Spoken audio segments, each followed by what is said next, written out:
admit that I have been spoiled for this game, but I have not seen the Ultra Deluxe version. I know that they're different. I know that there are more endings in the Ultra Deluxe version. So I'm playing that one, because I'm partially blind to it. Partially.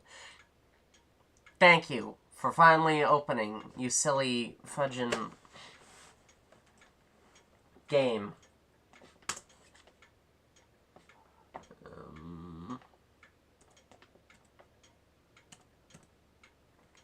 Yeah, that was... I need to check...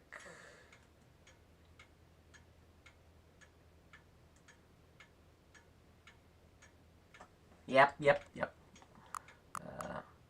English... Confirm.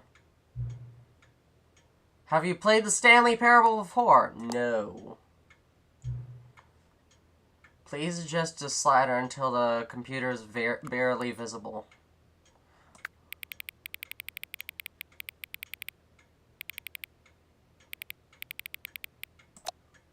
There.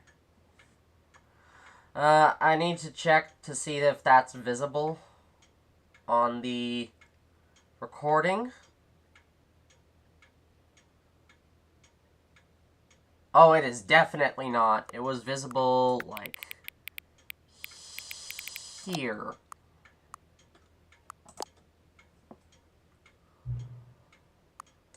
Please enter the... I don't know the current time. Wait, 2.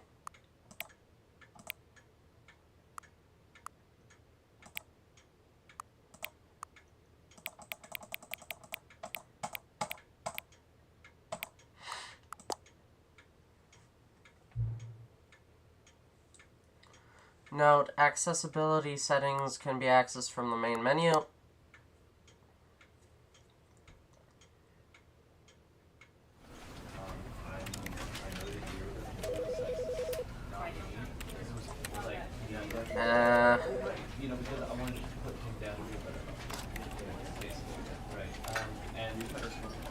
Controller vibration. What's that fetch? Oh wait, there were more settings. Audio, video. How's it? Is it laggy? I can't tell if it's laggy or not.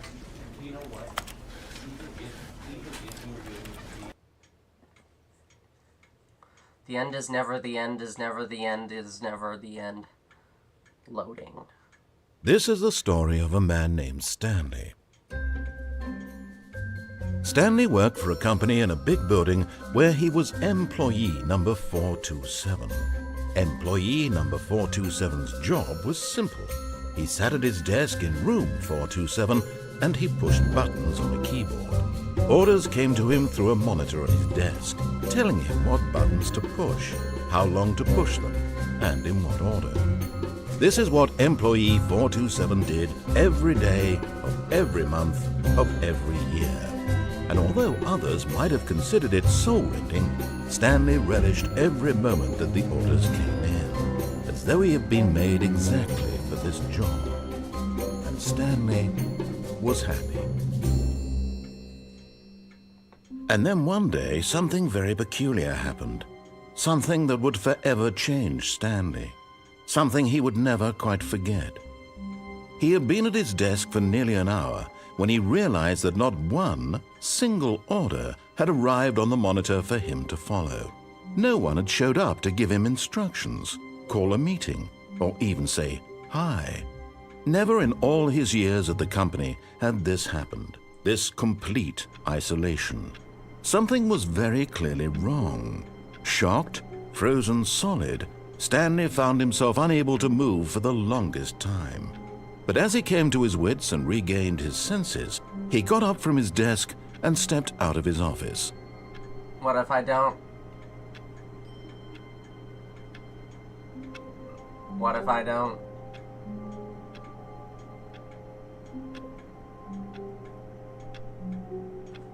Bear with me here. Bear with me.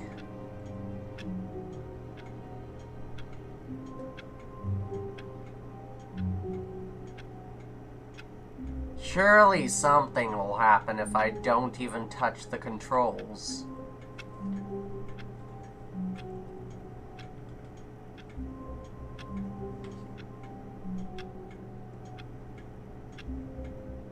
Apparently not.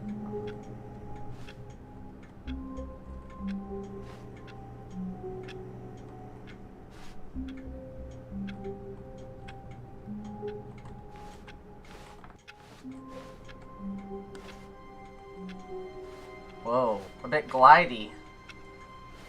All of his co-workers were gone. What could it mean? Stanley decided to go to the meeting room. Perhaps he had simply missed a memo. No matter how hard Stanley looked, he couldn't find a trace of his co-workers. I remember this. How'd I get up there?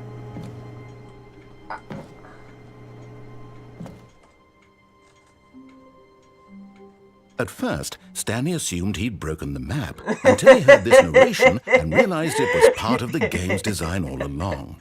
He then praised the game for its insightful and witty commentary into the nature of video game structure and its examination of structural narrative tropes. So, now that you're here, what do you think? Isn't this a fun and unique place to be? Why don't we take a minute just to drink it all in? Okay, I'm over it now. What do you think? Are you sick of this gag yet? No.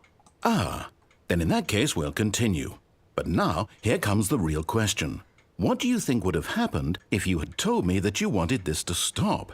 Do you think it would have been particularly different? Yes. Would I have taken the same idea but rephrased it superficially to fit that answer? Perhaps you never would even have thought of it if I hadn't brought up the issue in the first place. Oh, now think about it. Will it be worth it for you to restart and then come back here just to do the other option? Clearly, this whole gag takes some time. What if the other option is even longer? How long will you spend in total just to have heard all the narration? Oh, and this is rich. Perhaps you've just played the other option, and now you've come to see what happens in this one. So, what do you think? Which choice was the better one? Imagine if you had selected continue on your first playthrough, how tantalizing it would be not knowing what happens when you pick the other option. Indeed, you are one of the lucky ones. Though if the other option is really miserable to listen to, then perhaps you're not. In fact, I'm just going to say that no one who's listening to this is lucky. Well now, I've built up the other option so much that I'm going to stop talking and leave you to your decision whether to come back here, continue with the game, or just sit in this spot forever and ever. Cheers. Okay.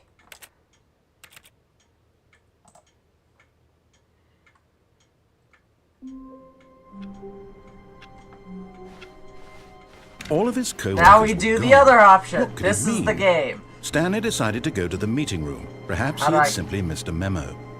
No matter how hard Stanley Speed looked, run. he couldn't find a trace of his co-workers. At first, Stanley assumed he'd broken the map until he heard this narration and realized it was part of the game's design all along. He then praised the game for its insightful and witty commentary into the nature of video game structure and its examination of structural narrative tropes. So, now that you're here, what do you think? Isn't this a fun and unique place to be? Why don't we take a minute just to drink it all in? Okay, I'm over it now. What do you think? Are you sick of this gag yet? Well, Yes. I don't know how to say this politely, but you could literally just hit escape and restart the game any other time you want, like right now. You could have done it just then. Now would also be an appropriate time to quit. Any of these points and so many, many more, all of them are appropriate. I'm enjoying what seems to be an internal conflict going on where you are literally unable to act on your own desires to restart the game. So, just to push the envelope, I'm going to try and make this as miserable as possible and see how long you can maintain. There once was a man named Stanley. Oh no. Who people considered so manly. But the truth must be told, he was not very old and was quite particularly gangly. What Stanley liked most was buttons. He pushed them like some kind of glutton. He did it all day Gameplay. in a meaningful way, but his brain had long ceased to function. Which is why he is in this parable and lives an existence quite terrible. And if you are not strong and keep playing along, you too will become quite unbearable. Yes. You too will become quite unbearable.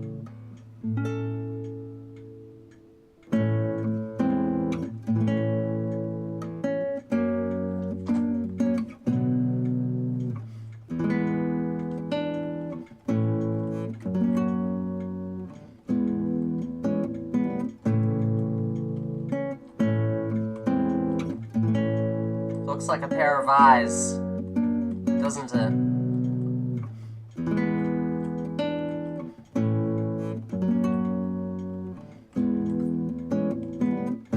Are you done? Okay, yeah, you're done.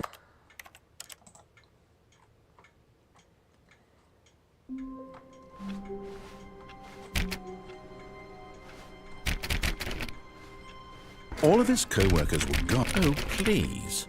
Are you really just doing this for the achievement? Wait, what? Click a door 5 times. Is that all that you think an achievement is worth? No.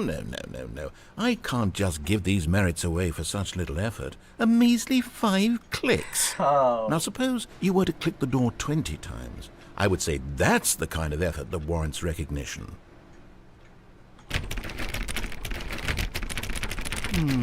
I have to say, I'm still not feeling the satisfaction of witnessing true effort for a noble cause.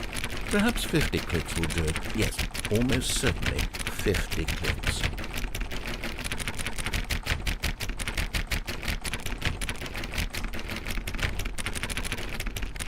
No, I'm still not feeling it.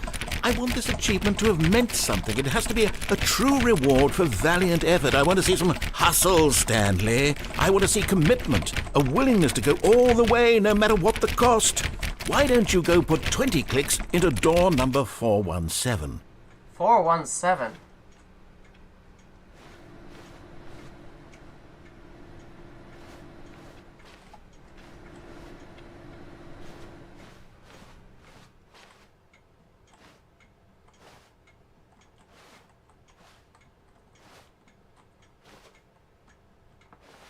Where's 417? Hello?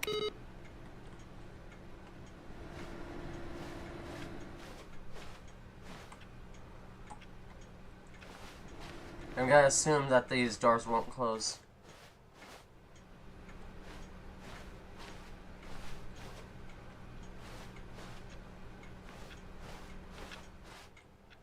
"417. Oh, great. Now, go click a few times on door 437.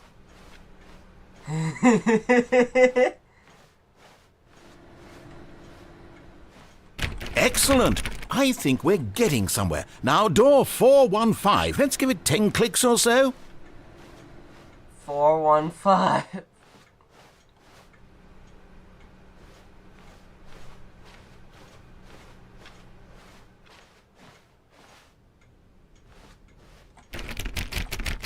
Now, back to door number 437.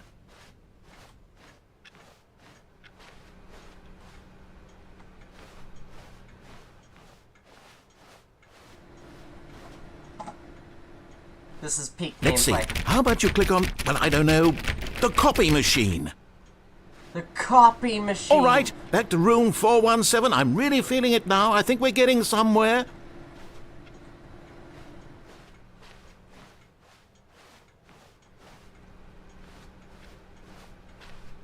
Okay, now go climb on employee 419's desk.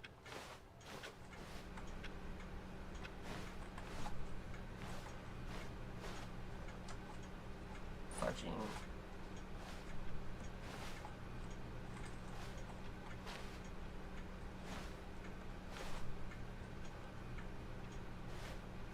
Fudging, get up there.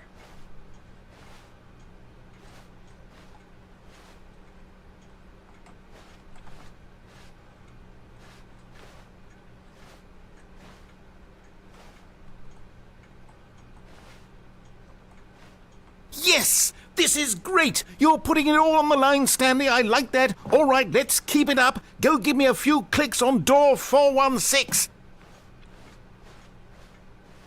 Don't know where that is.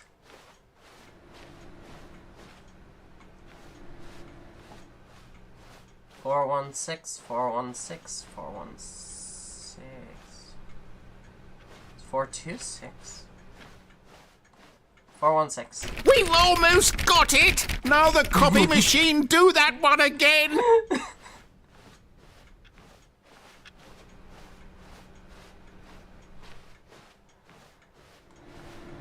Finish it off, Stanley! 5 clicks on door 430! Yes! We did it! Oh, wow. That felt amazing. Oh, you really earned it, Stanley. Nothing could hold you back. Yes, I'm very proud of how far we've come today. Just think, only a few minutes ago you believed an achievement was worth 5 little clicks. Really now, what were you thinking?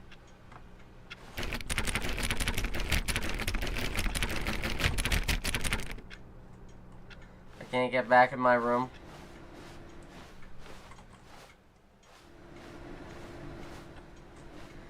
Now, what do I do? Donk.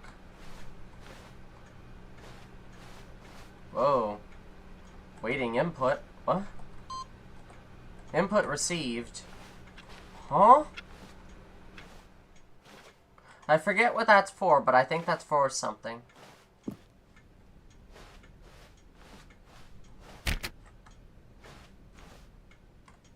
When Stanley came to a set of 2 open doors, he entered the door on his left. Okay. Wait. I should do all the other endings first. This was not the correct way to the meeting room, and Stanley knew it perfectly well. Perhaps he wanted to stop by the employee lounge first, just to admire it. I need to get in this room. Ah. Whoa.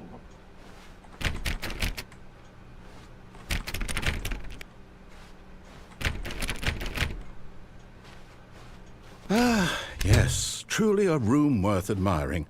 It had really been worth the detour after all, just to spend a few moments here in this immaculate, beautifully constructed room. Stanley simply stood here, drinking it all in.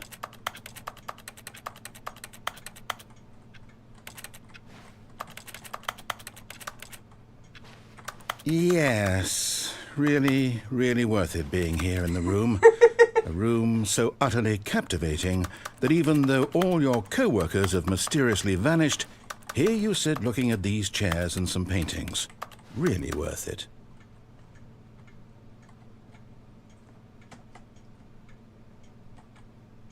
At this point, Stanley's obsession with this room bordered on creepy and reflected poorly on his overall personality. It's possible that this is why everyone left.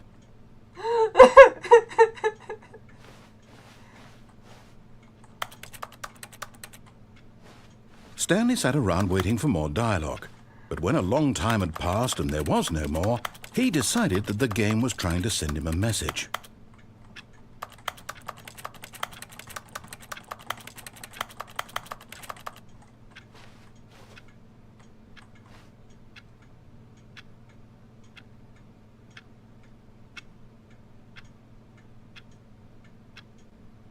Peak gameplay.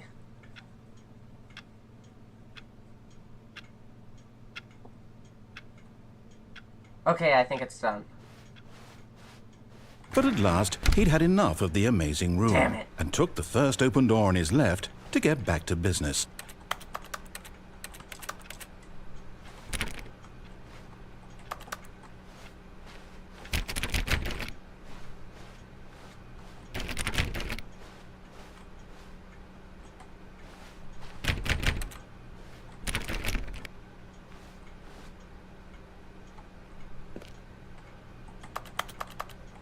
Stanley was so bad at following directions, it's incredible he wasn't fired years ago.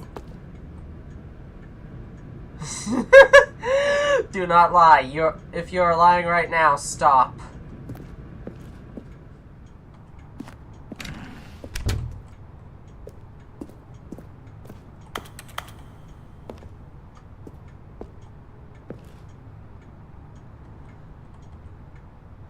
Jumping off cargo lift, $5,000. Do not jump from the cargo lift while machine is in motion. Will cause death.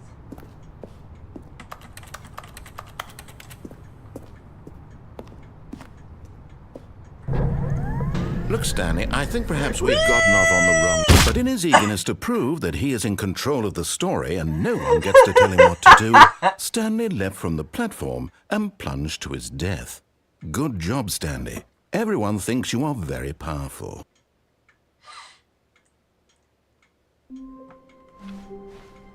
All of his co-workers were gone. What could it mean? Stanley decided to go to the meeting room. Perhaps he had simply missed a memo.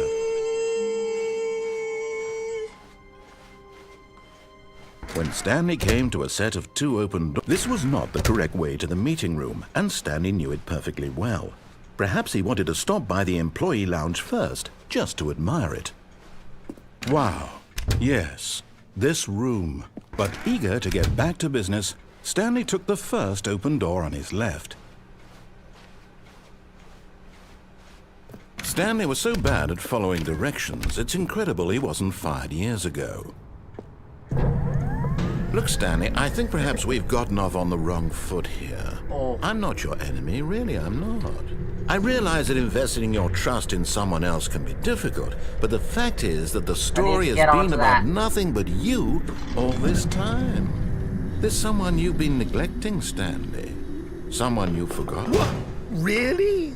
I was in the middle of something. Do you have zero consideration for others? Are you that convinced that I want something bad to happen to you? Why, I don't know how to convince you of this, but I really do want to help you, to show you something beautiful.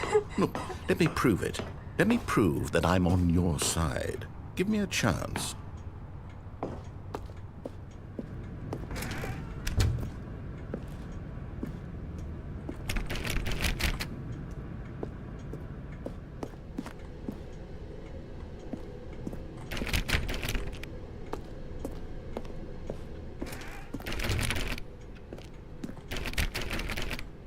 Now listen carefully, this is important.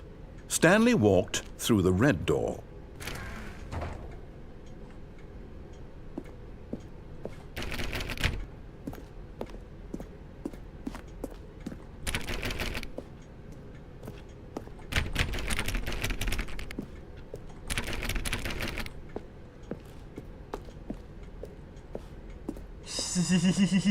Aha, perhaps you misunderstood. Stanley walked through the red door. I still don't think we're communicating properly. Stanley walked through the red... All right, fine, go ahead, Stanley. You want to know so badly what's out there? You want to find out what lies at the end of this road you've chosen? Well, don't let me stop you. You see?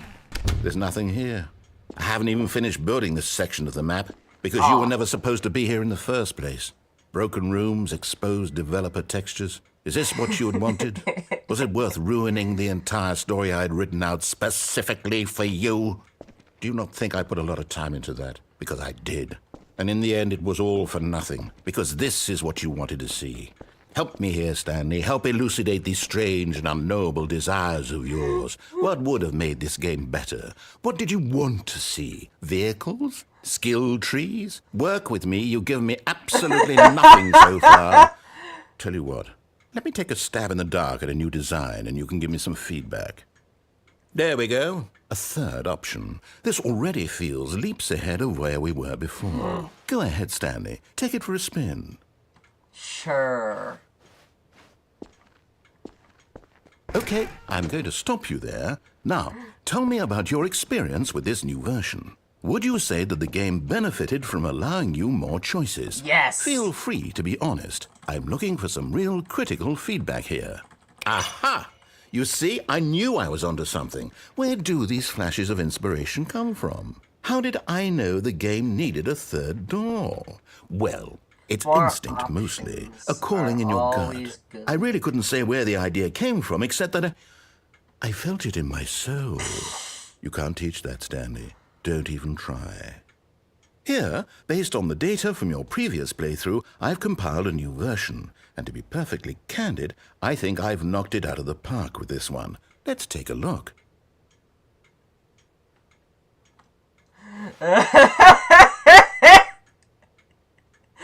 The Stanley Parable Worldwide Leaderboard. Wait. Are these real people? I don't know.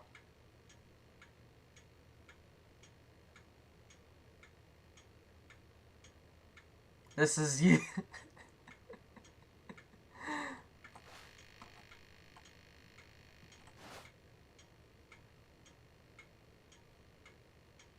I haven't played 7 hours on this.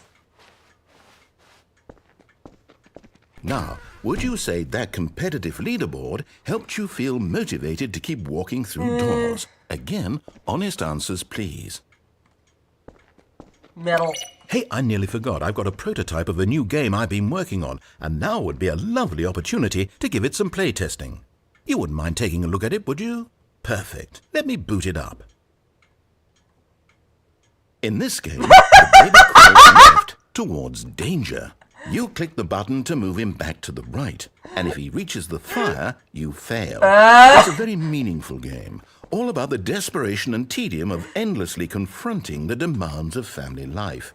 I think the art world will really take notice. But of course, the message of the game only becomes clear once you've been playing it for about 4 hours. So why don't you give it 4 hours of play to make sure it's effective? Be sure to keep notes on your experience. Burn the child!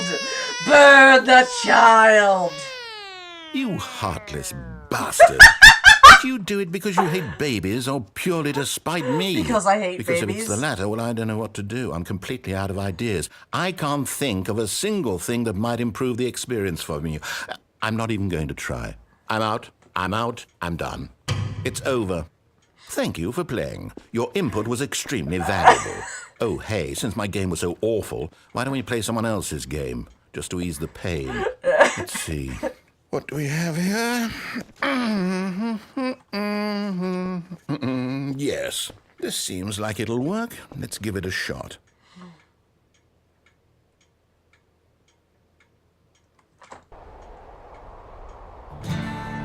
Aha! Firewatch? What do you think this game is about, Stanley?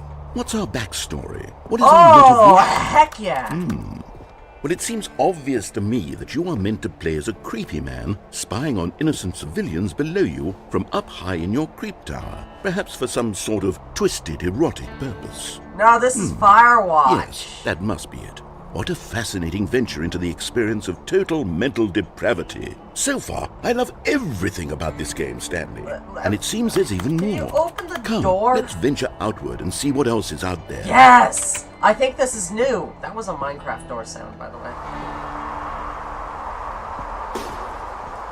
Oh, heck yeah.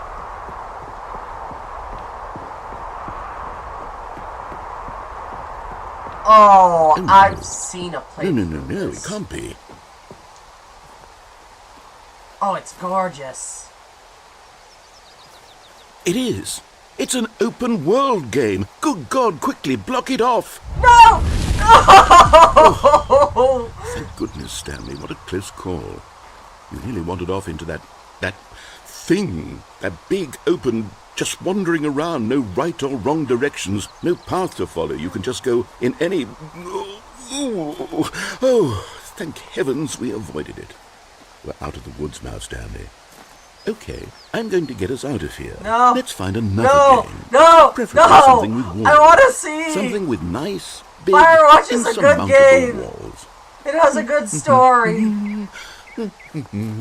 Okay, I think this will be just the thing.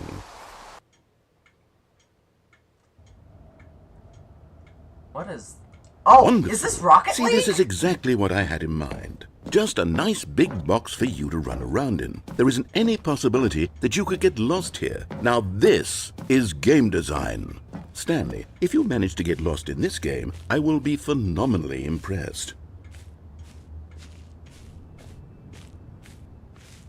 Okay, so what exactly do we do here? Let's see.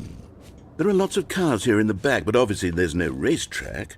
Okay, I'm seeing that there's a ball of some kind back here. Is this game sports ball? Stanley, I think it's sports ball. Oh, what fun. We shall run the bases and do a touchdown together. Get it in! Yes, I think surely we must. Put it in! Okay, Stanley, here's the ball. Have fun. Oh, heck yeah!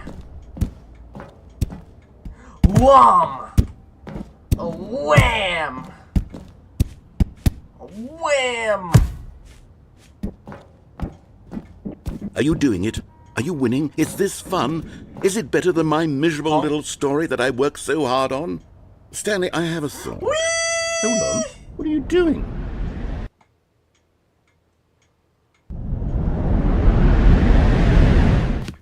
Stanley, don't do that. I can't follow you there. I can't help you. How will you write a story without me? You can't do it. You know that. Stanley, come back. Oh,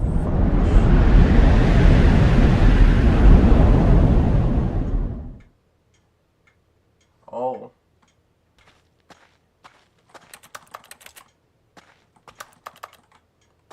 What is this?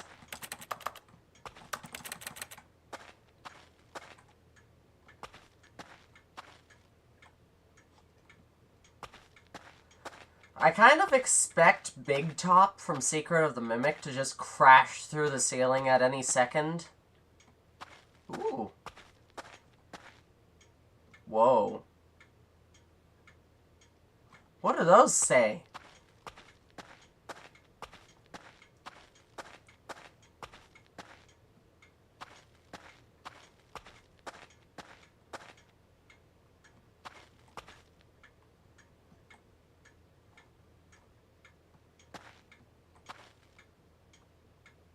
Wait. Oh, fudge. Is this...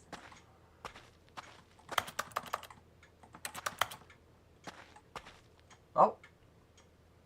What happened? I wonder what he found. If what he wanted was to be the leading man in his own story, well, perhaps he's gotten it. Down in wherever he is right now.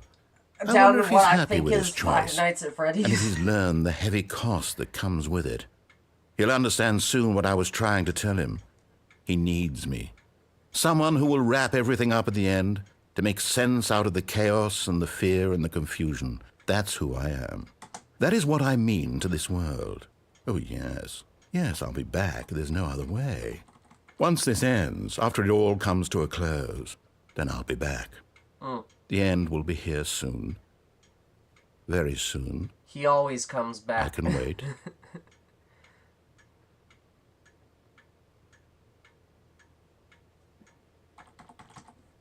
Oh.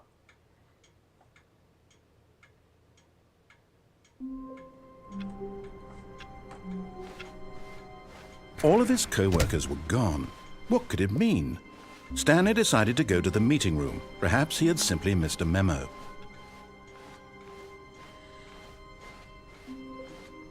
When Stanley came to a set of 2 open doors, this was not the correct way to the meeting room, and Stanley knew it perfectly well. I don't think I'm gonna get every, Perhaps he wanted to stop by the ending. employee lounge first, just to admire it. Just because there's so The lounge was sublime, many of them. a work of art. But eager to get back to business, Stanley took the first open door on his left. Stanley was so bad at following directions, it's incredible he wasn't fired years ago. Look, Stanley, I think perhaps we've gotten off on the wrong foot here. I'm not your enemy, really, I'm not. I realize that investing your trust in someone else can be difficult, but the fact is that the story has been about nothing but you all this time. There's someone you've been neglecting, Stanley. Someone you've forgotten about. Please, stop trying to make every decision by yourself. Now, I'm not asking for me. I'm asking, this is it, Stanley. Your chance to redeem yourself. To put your work aside. To let her back into your life. No! She's been never! waiting. Ah! But in his eagerness to prove that he is in control of the story and no one gets Darn to tell it, him what it's to the do. same ending.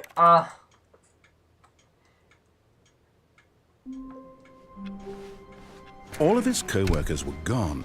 What could it mean? Stanley decided to go to the meeting room. Perhaps he had simply missed a memo. I wish I could sprint.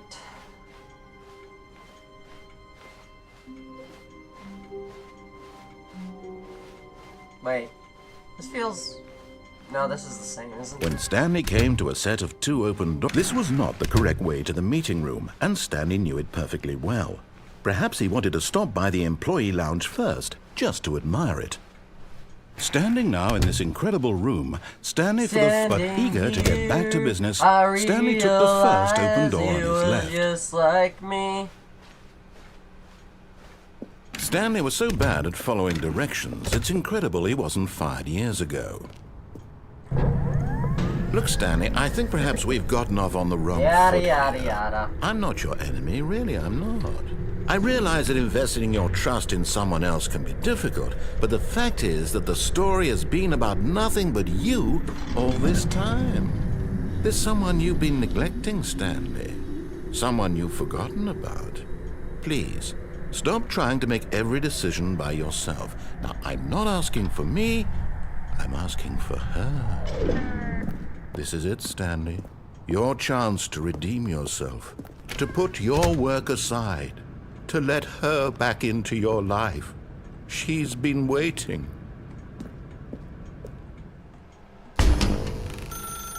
That's her, Stanley. You need to be the one to do this, to reach out to her.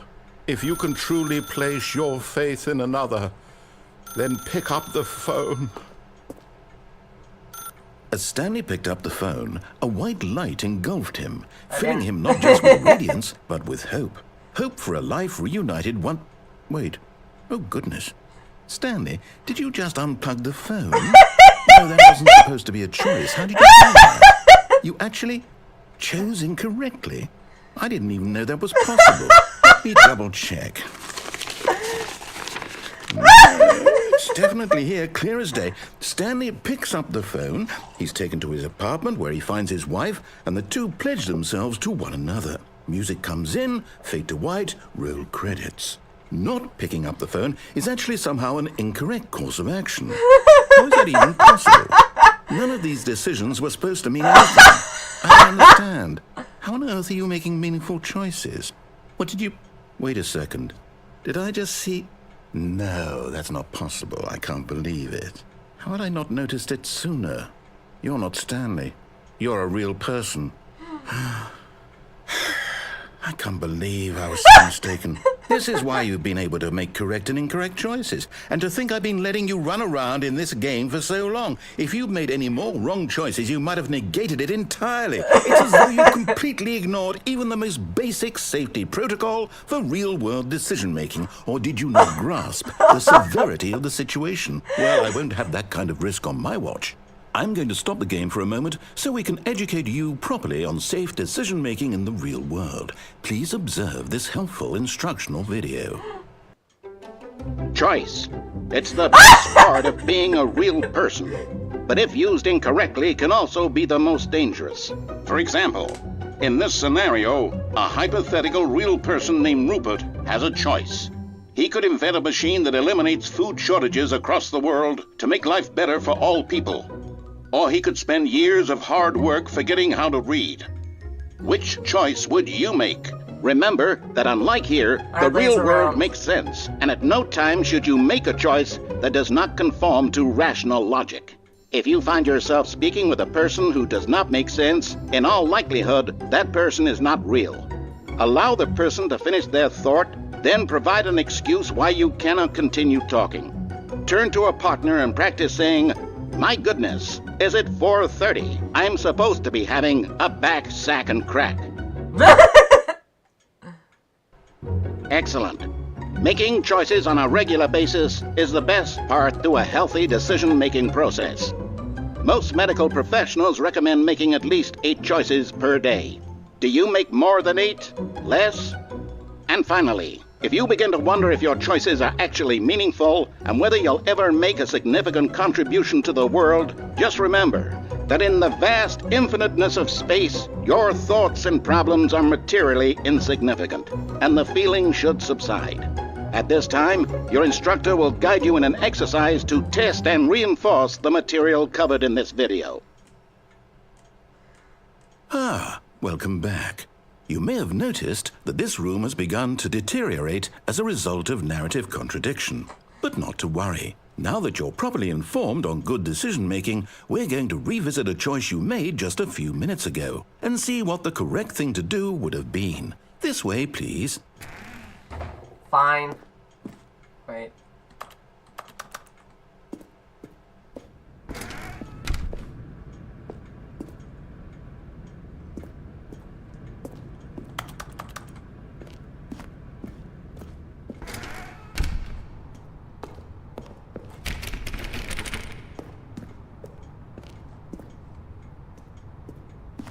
Oh no, I can't! Now that we know your choices are meaningful, we can't have you jumping off the platform and dying. Imagine the main character dying senselessly halfway through the story. That story would make no sense at all. We just have to get you home as soon as possible before the narrative contradiction gets any worse. Unfortunately, it seems this place is not well equipped to deal with reality.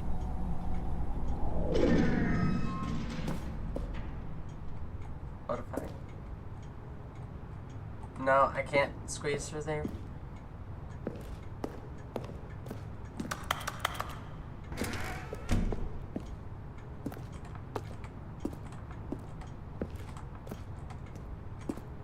Fudge.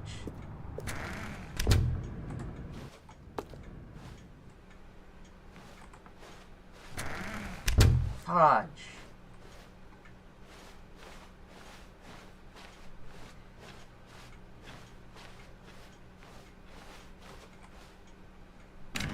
Almost there. You'll take the door on the left, back to the correct ending, the story will have resolution once again, and you'll be home free in the real world.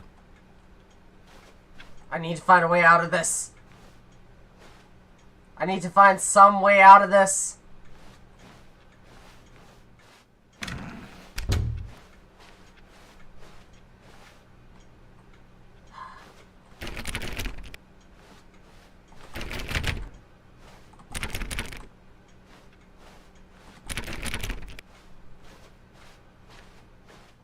Now remember, all you need to do is behave exactly as Stanley would.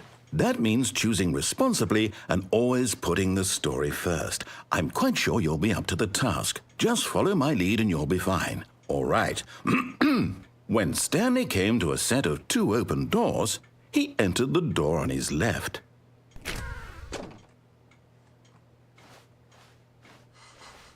No! Why did you do that?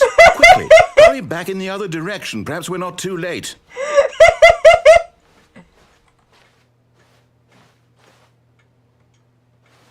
Okay, fine.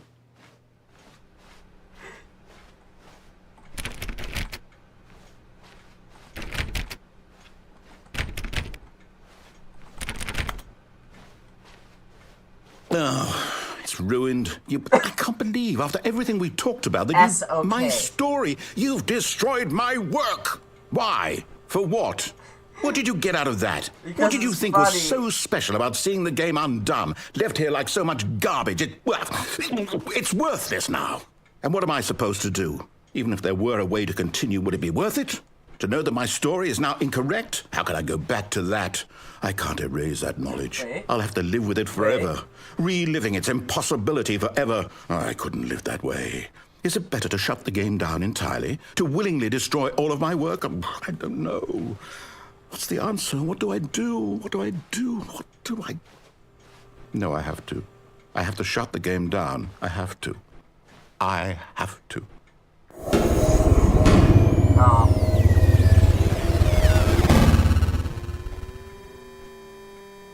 Well, the game's gone. Oh,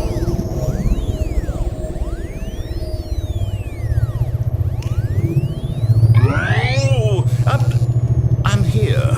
I'm still here. Here in this pile of rubbish. With you. You, who thought you were so clever. Now look where we are. My entire game is destroyed. It was the only thing in the world that was mine, and you've run it into the ground. What, did you think that would be funny? You just had to see? Didn't I impress upon you how important it was to be like Stanley? He actually knows how to do what I tell him to. He understands that if I say to do something, there's a damn good reason for it. That thought hadn't even occurred to you, had it? That there's a world outside of you? You're a child. I'm not. Oh, my story. If you'd just gone through the door on the left, you would have seen it. There was a whole underground facility. You would have destroyed it and been victorious. It would have been so perfect. I worked so hard on it. I tried so hard to make... behave exactly as Stanley would. That means choosing responsibly and always putting the story first. I'm quite sure you'll be up to the task. Just follow my lead and you'll be fine. All right. When Stanley came to a set of 2 open doors, he entered the door on his left.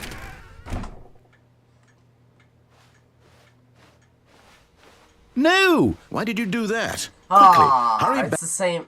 Or not. Behave exactly as Stanley would. That means choosing responsibly and always putting the story first. I'm quite sure you'll be up to the task. Just follow my lead and you'll be fine. All right. When Stanley came to a set of 2 open doors, he entered the door on his left.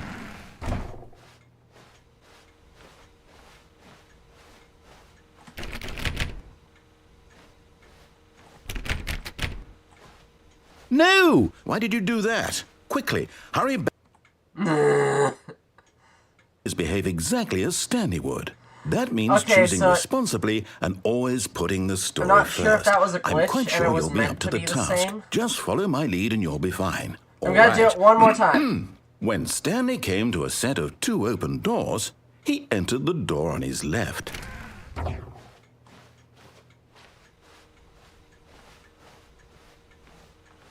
Is that a code? No! Why did you do that? Quickly, hurry back. Alright.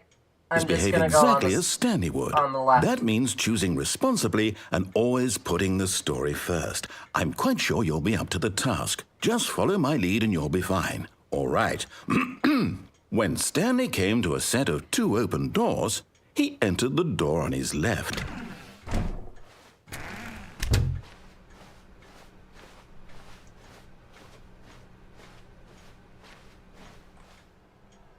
Yet there was not a single person here either. Feeling a wave of disbelief, Stanley decided to go up to his boss's office, hoping he might find an answer there.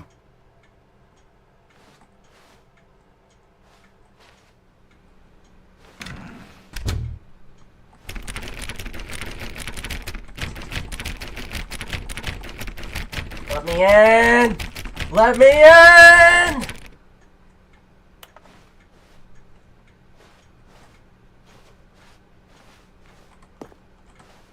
Coming to a staircase, Stanley walked upstairs to his boss's office.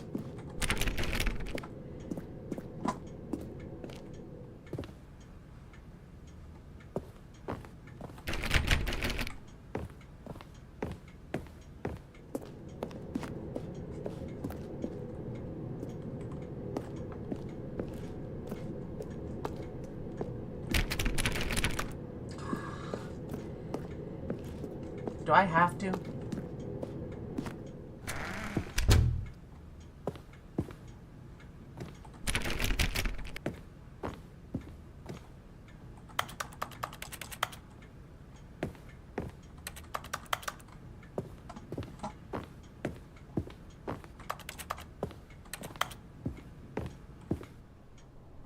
Stepping inside his manager's office, Stanley was once again stunned to discover not an indication of any human life. Shocked, unraveled, Stanley wondered in disbelief who orchestrated this, until he saw the door with a voice receiver next to it. Surely behind this door lay all the answers to his questions. And beyond all probability, he knew the passcode. He had seen it on his boss's computer just last week. Nightshark 115. Was this the code to open the door? Would it still work? There was only one way to find out.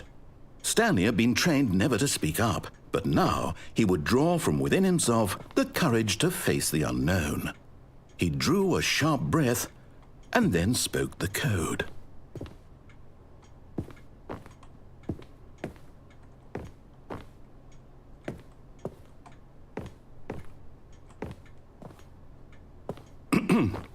Stanley spoke the code. Night Shark 115. He spoke it into the receiver, right there on the wall.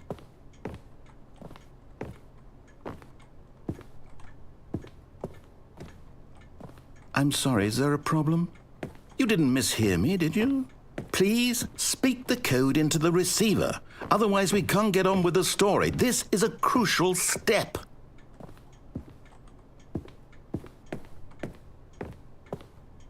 Okay, fine, you're not going to do it, but you know what? It's pretty humiliating to bring you this far, only for you to suddenly decide you have better things to do. I asked you for this one single thing, for your respect. The kind of respect Stanley shows for his choices. He knows what it means to take a story seriously. If you didn't want to see what I had to show you, then why did you come here? You had a choice, you know. You could have gone through the door on the right. You could have done whatever the hell you wanted over there. Why did you come this way? Speak. Say something to me. Explain yourself, you coward. You... When Stanley came to a set of 2 open doors, he entered the door on his left. Stanley? Hello? Are you... Is everything okay? Stanley, please. I need you to make a choice. I need you to walk through the door. Are you listening to me? Can you hear me? Is everything all right? Stanley, this is important. The story needs you. It needs you to make a decision. It cannot exist without you. Do you understand me? Whatever choice you make is just fine. They're both correct. You cannot be wrong here. We can work together. I'll accept whatever you do. I simply need you to take that step forward, please. Choose. Do something. Anything. This is more important than you can ever know. I need this. The story needs it. So, you hear me? Are you there? Are you listening to this? Stanley, are you there? Okay. It's okay, I can wait. You need time to decide. Time to make sure your choice is correct. That is the best choice. That's all right. Sorry, Leroy. I'll wait for you to decide what's the right thing to do. Who's Leroy? Take as much time as you need.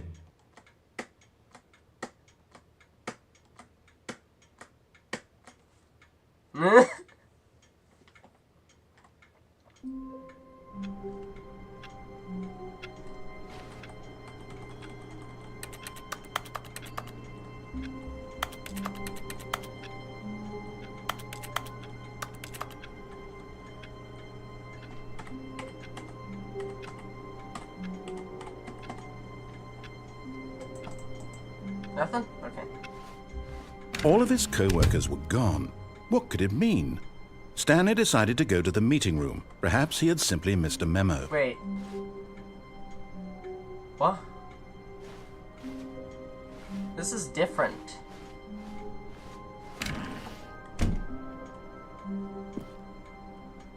What? Wait, what?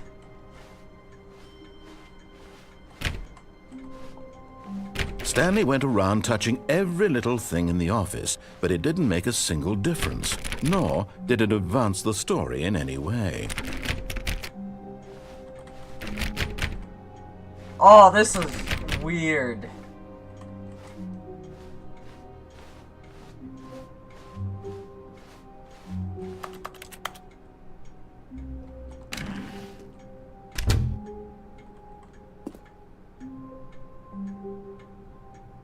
Dog mode! Yes. I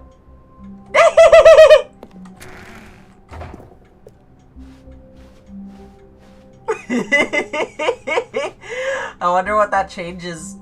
When Stanley came to a set of 2 open doors, he entered the door on his left. Alright. I turned on dog mode, and I'm gonna listen to him this time. I'm gonna be a good boy and listen. Yet there was not a single person here either. Feeling a wave of disbelief, Stanley decided to go up to his boss's office, hoping he might find an answer there.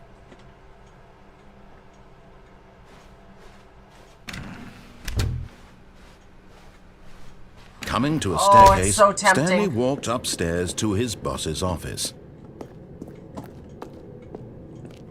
I don't know what dog mode...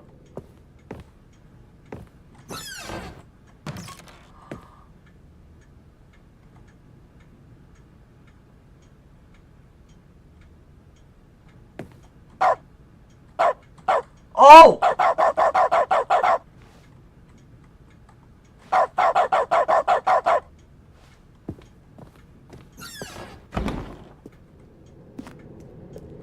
That's what dog mode does! It replaces the keyboard clacks with a woof.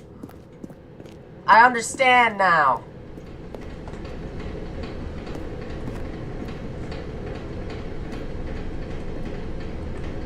Huh?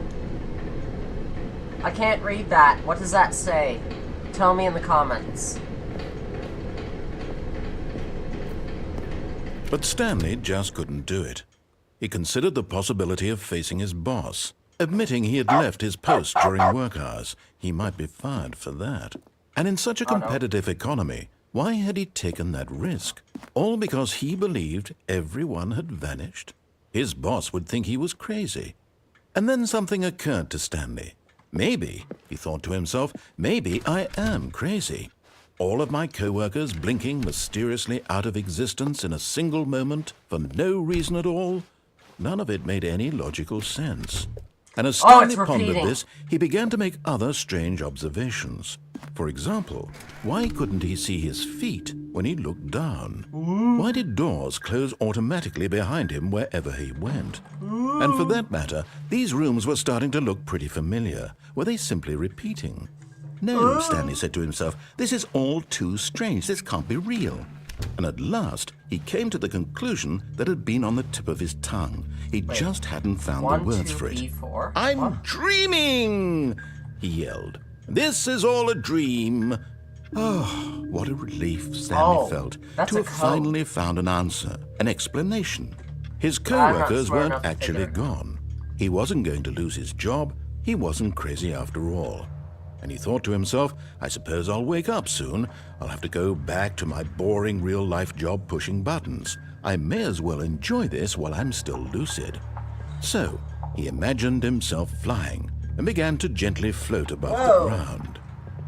Then he imagined himself soaring through space on a magical starfield, and it too appeared. It was so much fun, and Stanley marveled that he had still not woken up. How was he remaining so lucid? And then perhaps the strangest question of them all entered Stanley's head. One he was amazed he hadn't asked himself sooner. Why is there a voice in my head dictating everything that I'm doing and thinking? Now the voice was describing itself being considered by Stanley, who found it particularly strange. I'm dreaming about a voice describing me, thinking about how it's describing my thoughts, he thought. And while he thought it all very odd and wondered if this voice spoke to all people in their dreams, the truth was that, of course, this was not a dream. How could it be? Was Stanley simply deceiving himself, believing that if he's asleep, he doesn't have to take responsibility for himself? Stanley is as awake right now as he's ever been in his life. Now, hearing the voice speak these words was quite a shock to Stanley. After all, he knew for certain, beyond a doubt, that this was in fact a dream. Did the voice not see him float and make the magical stars just a moment ago? How else would the voice explain all that? This voice was a part of himself too. Surely, if he could just... He would prove it. He would prove that he was in control, that this was a dream. So he closed his eyes gently, and he invited himself to wake up. He felt the cool weight of the blanket on his skin, the press of the mattress on his back, the fresh air of a world outside this one. Let me wake up, he thought to himself. I'm through with this dream. I wish it to be over. Let me go back to my job. Let me continue pushing the buttons. Please, it's all I want. I want my apartment and my wife and my job. All I want is my life exactly the way it's always been. My life is normal. I am normal. Everything will be fine. I am okay.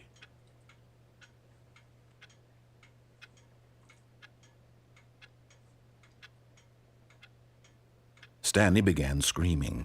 Please, someone, wake me up. My name is Stanley. I have a boss. I have an office. I am real. Please, just someone tell me I am real. I must be real. I must be. Can anyone hear my voice? Who am I? Who am I? And everything went black.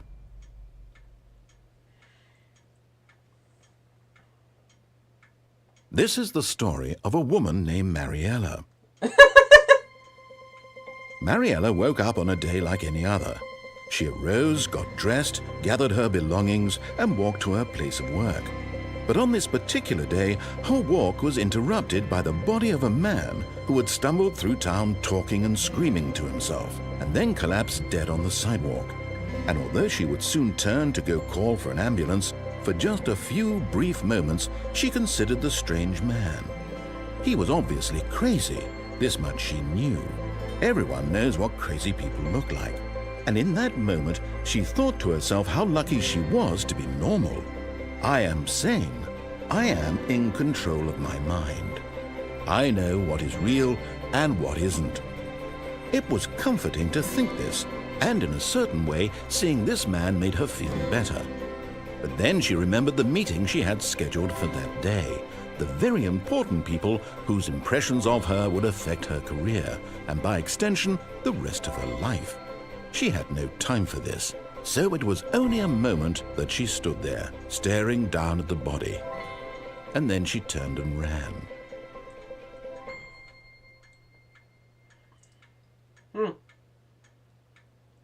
Well, reset.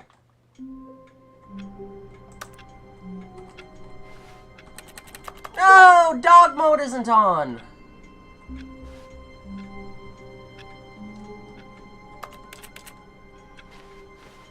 All of his co-workers were gone. What could it mean? Stanley decided to go to the meeting room. Perhaps he had simply missed a memo.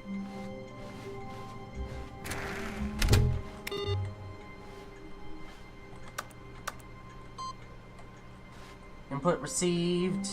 I got 2.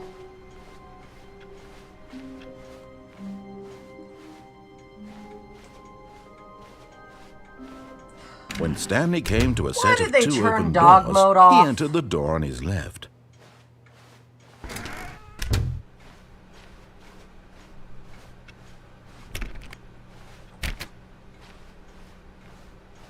Yet there was not a single person here either.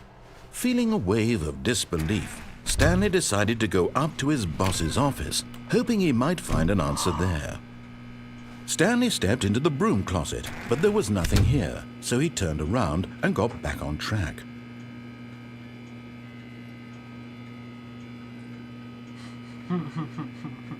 There was nothing here. No choice to make, no path to follow, just an empty broom closet. No reason to still be here.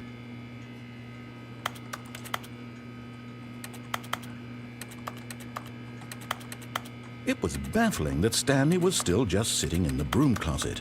He wasn't even doing anything.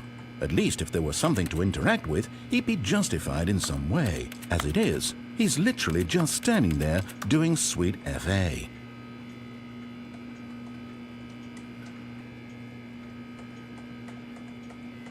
Are you really still in the broom closet?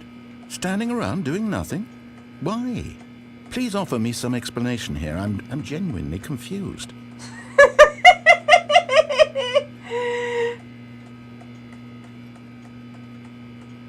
You do realize there's no choice or anything in here, right?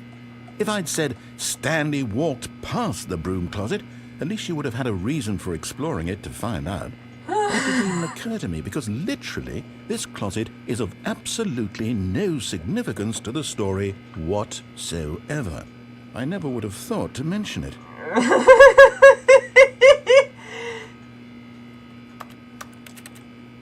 Maybe to you this is somehow its own branching path.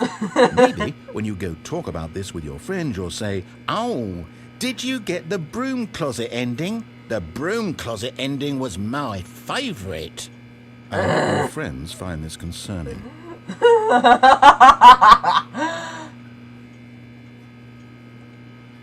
Stanley was fat and ugly and really, really stupid. He probably only got the job because of a family connection. That's how stupid he is. That or with drug money. Also, Stanley is addicted to drugs and hookers.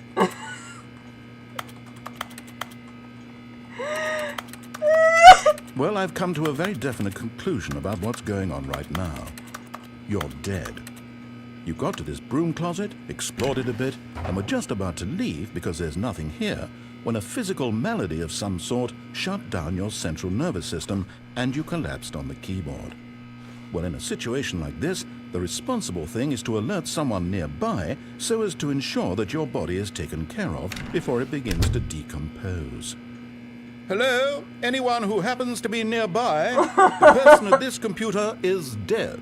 They have fallen prey to any number of your countless human physiological vulnerabilities. It's indicative of the long-term sustainability of your species. Please remove their corpse from the area and instruct another human to take their place, making sure they understand basic first-person video game mechanics and filling them in on the history of narrative tropes in video gaming, so that the irony and insightful commentary of this game is not lost on them.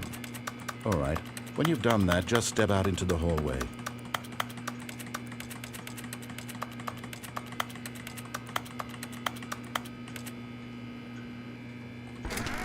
Ah, second player. It's good to have you on board. I guarantee you can't do any worse than the person who came before you. You too? Unbelievable. At the mercy of an entire species of invalids. Perhaps there's a monkey nearby you can hand the controls to. A fish? Fungus? Look, you can hammer out the details. I'm not particularly picky. I'll just be waiting for when you're ready to pick up the story again.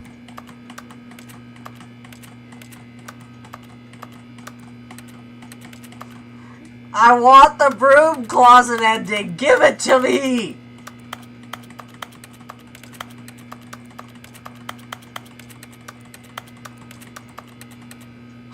Fine.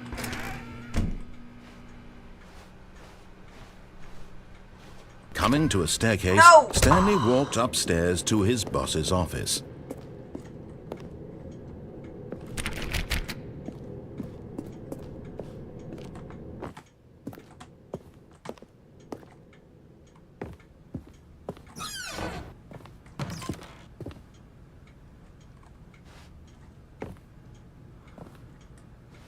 Oh.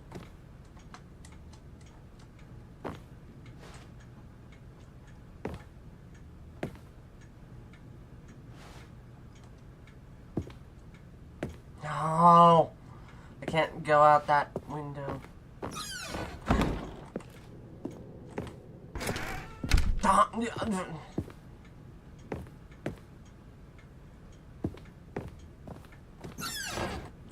Oh.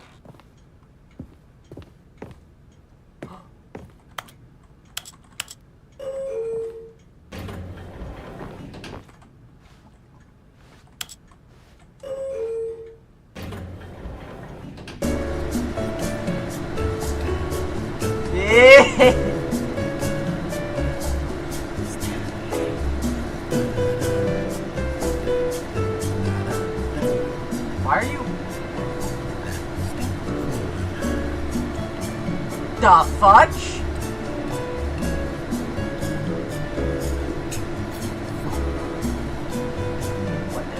What are you whispering?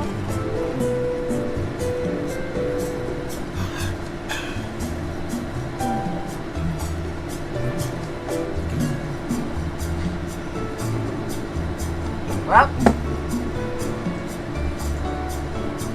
guess this is the elevator ending.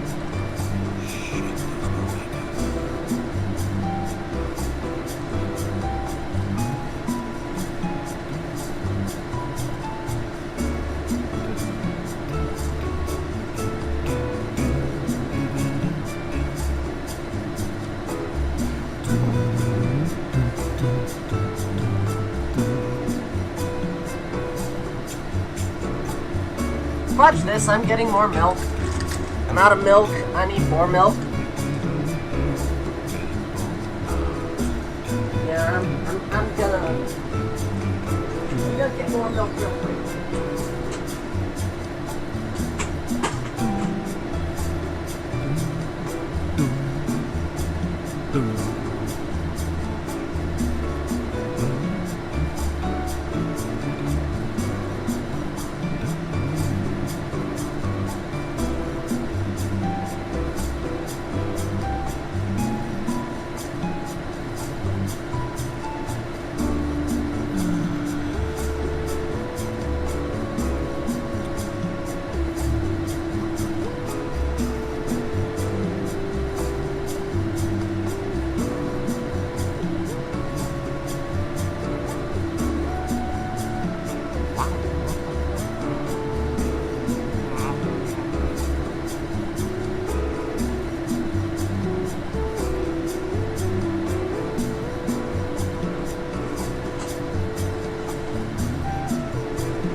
Is the elevator over?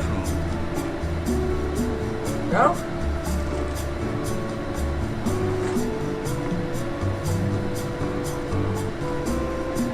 The elevator ride still isn't over, eh?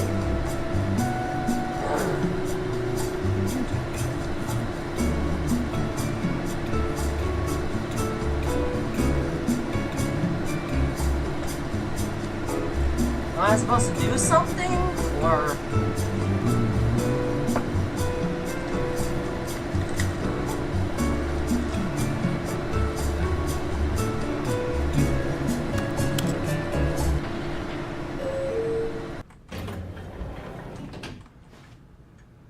Seriously?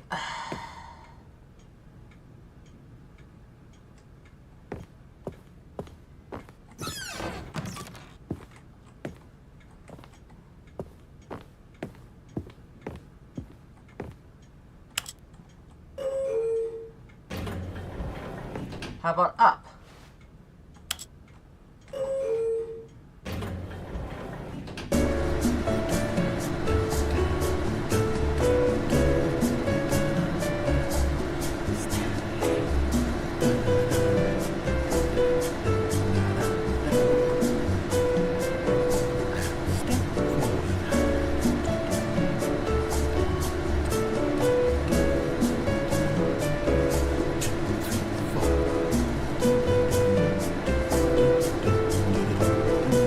Alright, that's enough.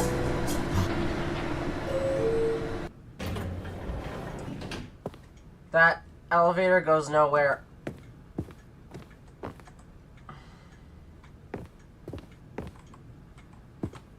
Stepping in.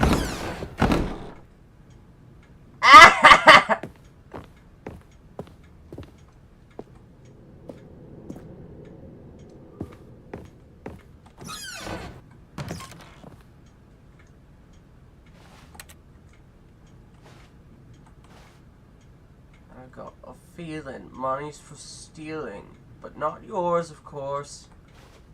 Say, that's a lovely purse.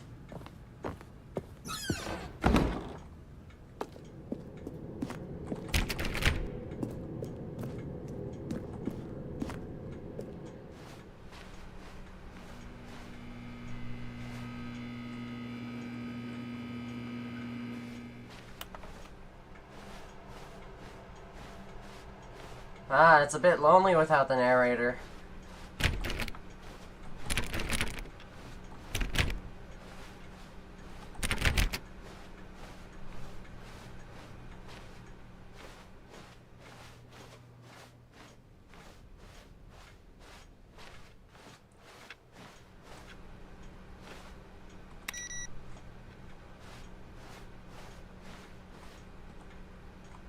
Input received.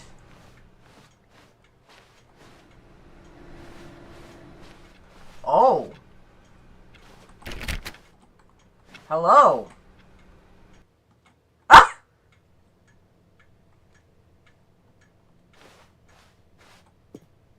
You are now leaving.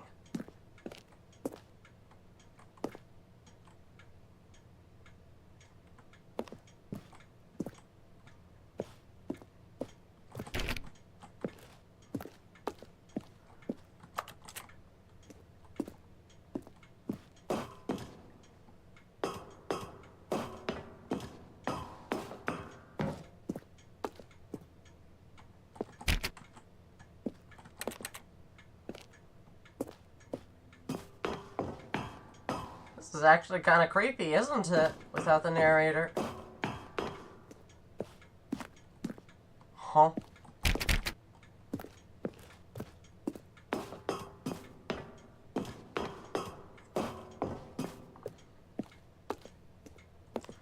The number is increasing.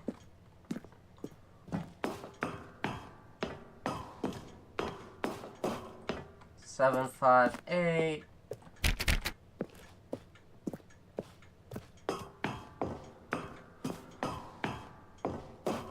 Seven, 5, 9.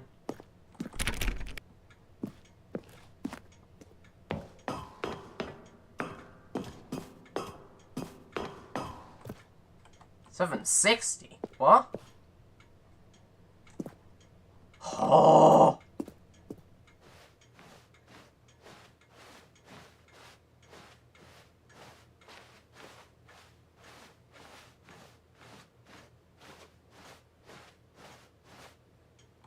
Yeah.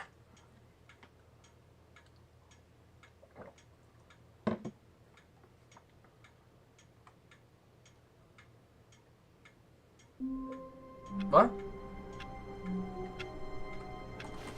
Was that really the end? All of his co-workers were gone. What could it What? mean? Stanley decided to go to the meeting room. Perhaps he had simply missed a memo.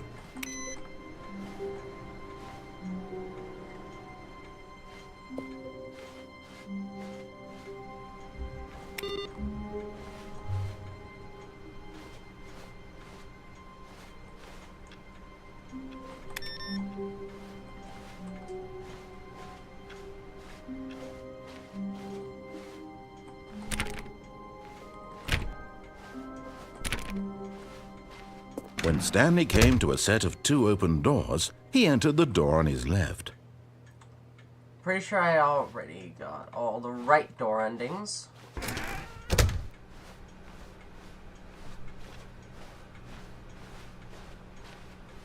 Yet there was not a single person here either. Feeling a wave of disbelief, Stanley decided to go up to his boss's office. Coming to a staircase, Stanley walked upstairs to his boss's office. Hold on, there was another way I could have gone.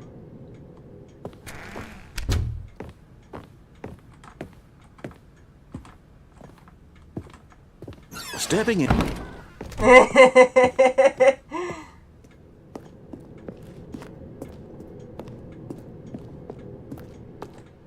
Wait, this is the other way I could have gone.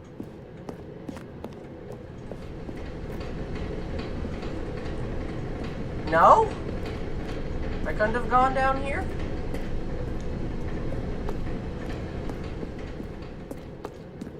What about in the door on my right?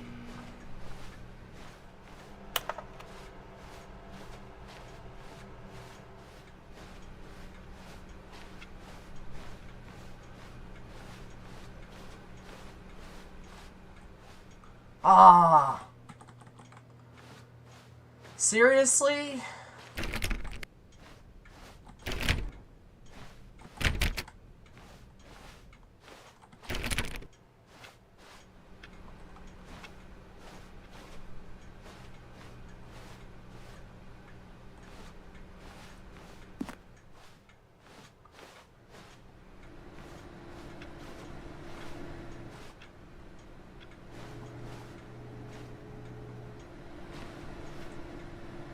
What happens if I...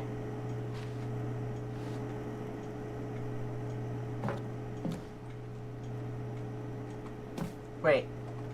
Huh?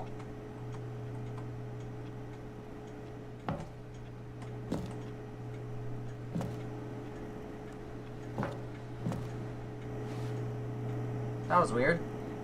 I failed.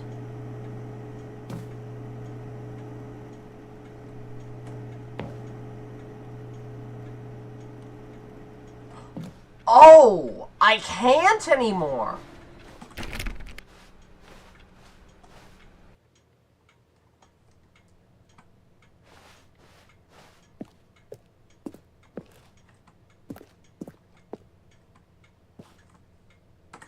Huh.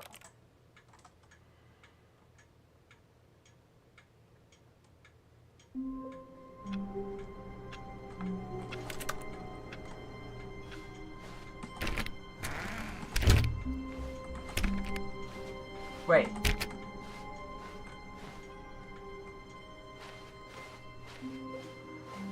Why is it?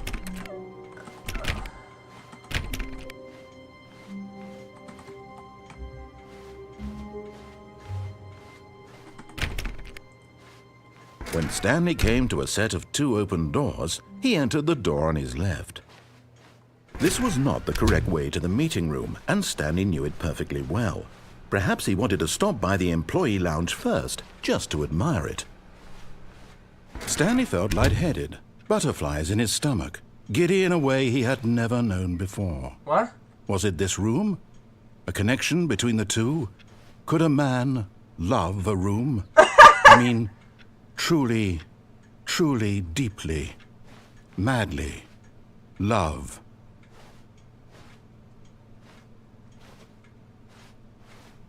Yes, really, really worth it being here in It's the the room. same dialogue. Rooms, but eager to get back to business, Stanley took the first open door on his left.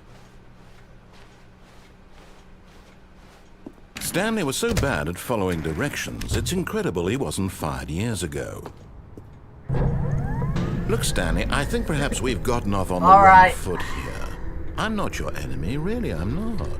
I realize that investing your trust in someone else can be difficult, but the fact is that the story has been about nothing but you all this time. There's someone you've been neglecting, Stanley. Someone you've forgotten about. Please, stop trying to make every decision by yourself. Now, I'm not asking for me. I'm asking, this is it, Stanley. Your chance to redeem yourself. To put your work aside. To let her back into your life. She's been waiting. That's her, Stanley.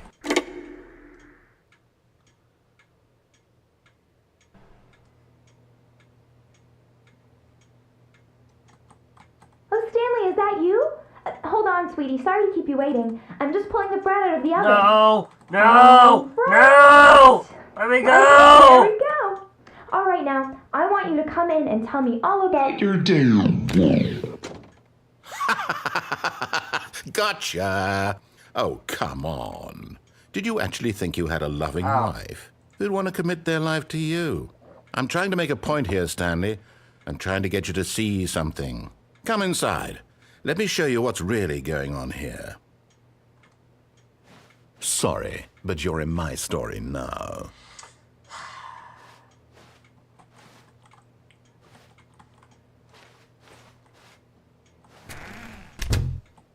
This is a very sad story about the death of a man named Stanley.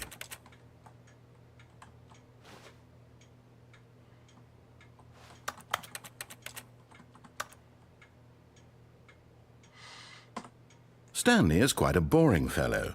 He has a job that demands nothing of him, and every button that he pushes is a reminder of the inconsequential nature of his existence. Look at him there, pushing buttons, doing exactly what he's told to do.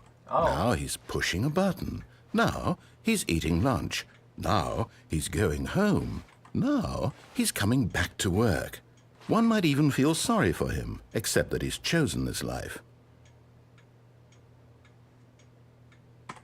But in his mind, he can go on fantastic adventures. From behind his desk, Stanley dreamed of wild expeditions into the unknown, fantastic discoveries of new lands. It was wonderful, and each day that he returned to work was a reminder that none of it would ever happen to him. And so he began to fantasize about his own job. First, he imagined that one day while at work, he stepped up from his desk to realize that all of his co-workers, his boss, everyone in the building had suddenly vanished off the face of the earth. The thought excited him terribly. So he went further. He imagined that he came to 2 open doors and that he could go through either. At last, choice. It barely even mattered what lay behind each door. The mere thought that his decisions would mean something was almost too wonderful to behold. Press Q to prepare dinner. As he wandered through this fantasy world, he began to fill it with many possible paths and destinations. Down one path lay an enormous round room with monitors and mind controls. And down another was a yellow line that weaved in many directions. And down another was a game with a baby. And he called it the Stanley Parable.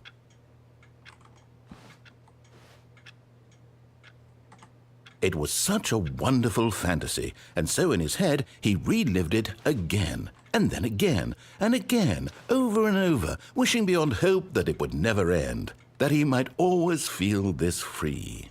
Surely there's an answer down some new path, mustn't there be? Perhaps if he played just one more time. N. But there is no answer.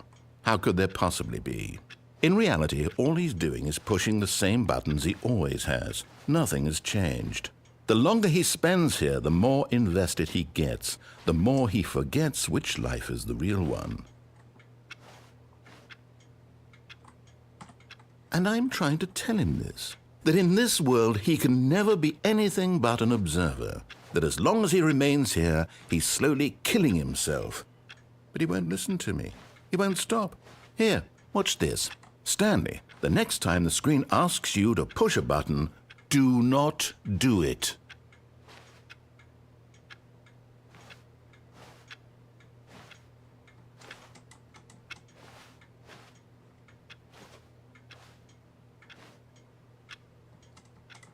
How do I... I'm physically unable to glitch on top of this chair. I should have the choice to get out the window here. Game, give me the choice to get out the window. Okay, fine, I'll push it. You see? Can he just not hear me? How can I tell him in a way that he'll understand that every second he remains here, he's electing to kill himself? How can I get him to see what I see? How can I make him look at himself?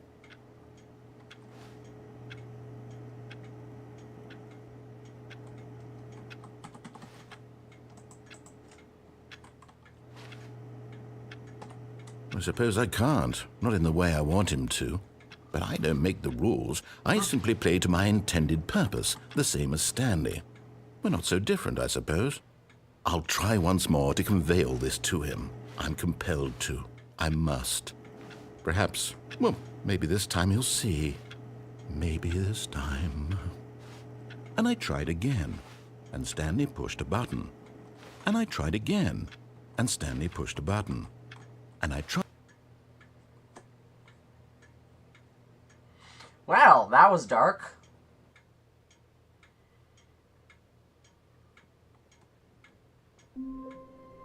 What?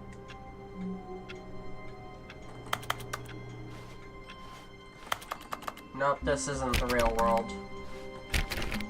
Stanley decided to go to the meeting room to check on his co-workers. He never functioned well by himself and constantly needed support and guidance from others, so the thought of total solitude was terrifying to him. No matter how hard Stanley looked, he couldn't find a trace of his co-workers.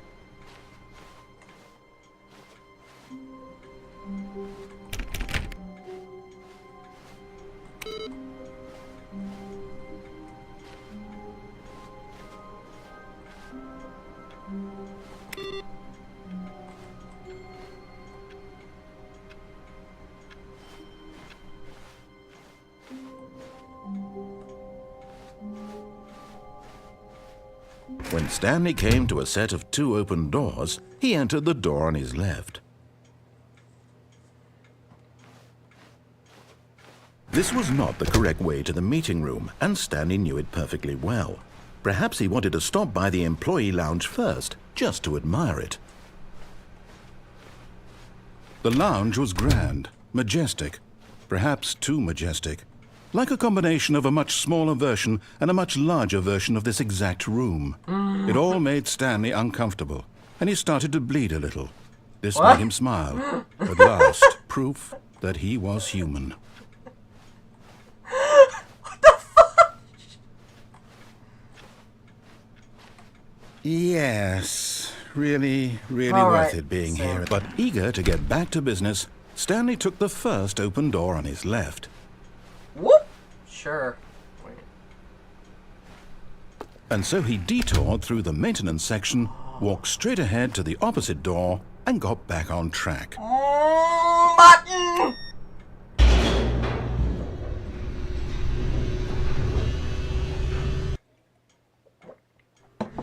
But Stanley didn't want to go back to the office. He wanted to wander about and get even further off track. So now in order to get back, he needed to go, from here it's, left.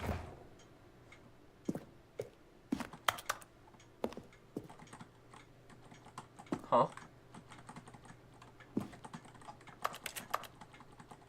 I can't interact with this door. That's weird. Oh, no. No, it's to the right. My mistake. No, not the right. Why would I have ever said it was to the right? What was I thinking? It's clearly... Oh, dear. Would you hold on for a minute, please? Now, let's see. We went down right, left, down, left, right. Yep. Okay, yes. I've got it now. This story is absolutely, definitely this way.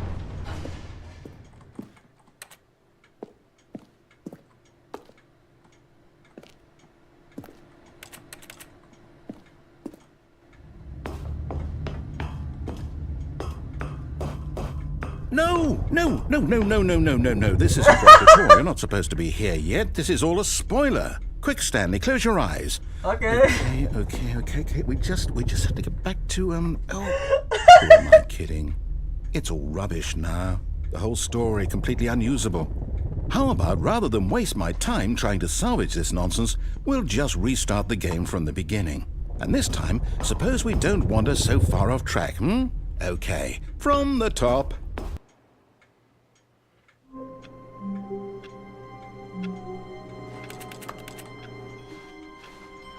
All of his co-workers were gone. What could it mean? Stanley decided to go to the meeting room. Perhaps he had simply missed a memo. I can't find that insert the fudgin' data computer. Ever.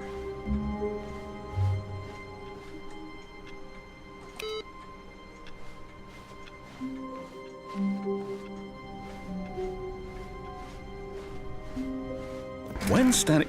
Wait, What? No, I restarted. I swear, I definitely restarted the game over, completely fresh. Everything should be... Oh, did something change? Stanley, did you change anything when we were back in that room with all the monitors? Did you move the story somewhere, or... Hold on. Why am I asking you? I'm the one who wrote the story. It was right here just a minute ago. I know for sure that it's here somewhere. Okay, then. It's an adventure. Come, Stanley. Let's find the story.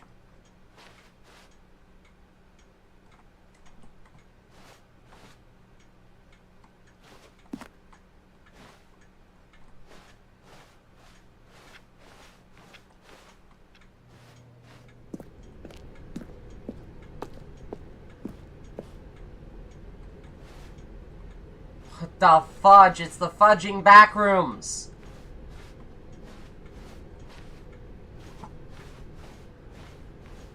I'll say it. This is the worst adventure I've ever been on. I can promise you there definitely was a story here before. Do we need to restart the game again? Well, I find it unlikely that we'll ever progress by starting over and over again, but it's got to be better than this. Okay, let's give it a shot. Why not?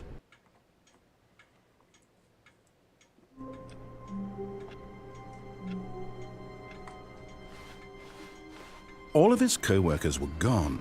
What could it mean? Stanley decided to go to the meeting room. Perhaps he had simply missed a memo.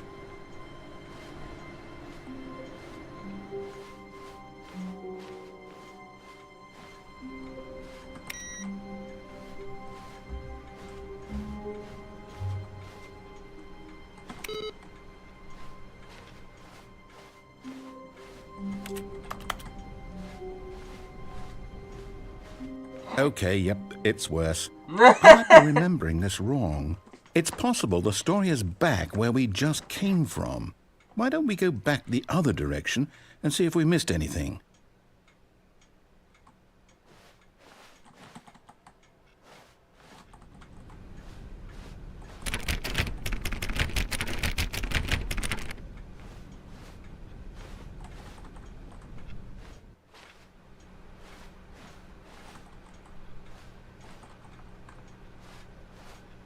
That's new, I think.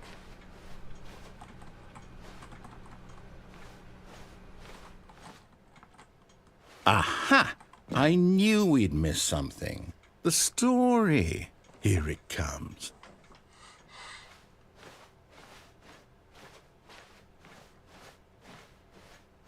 No, wait. Never mind. Not the story. Okay, let's head back the other way and retrace our steps. This is trippy. Now this... Well, I'll be honest, I don't recognize this place at all. Is this the story? I don't think so. I can't quite recall, but I believe my story took place in an office building. Is that correct? Do you remember, Stanley? Well, do you know what? Since I've completely forgotten what we were supposed to be doing, how about this? You win! Congratulations! I know you put in a lot of hard work, and it really paid off, so good job. Oh, no, I don't feel right about this at all. We both know you didn't put in any actual work for that win. Some people win fair and square, and this was not one of those situations. Okay, I'm getting weirded out by whatever this place is. I don't care what might happen this time. I have to restart.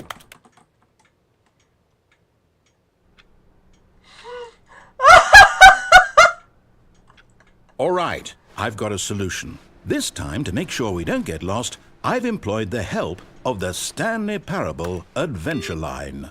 Just follow the line. How simple is that?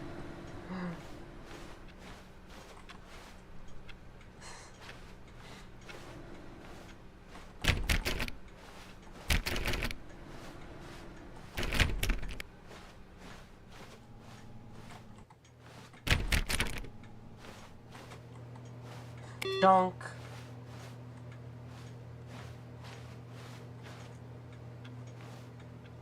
Donk.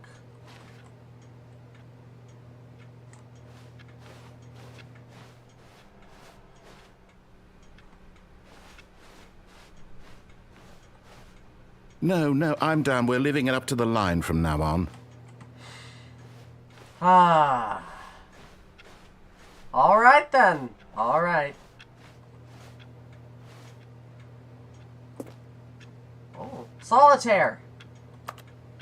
Huh? I can't shut this computer off? Okay.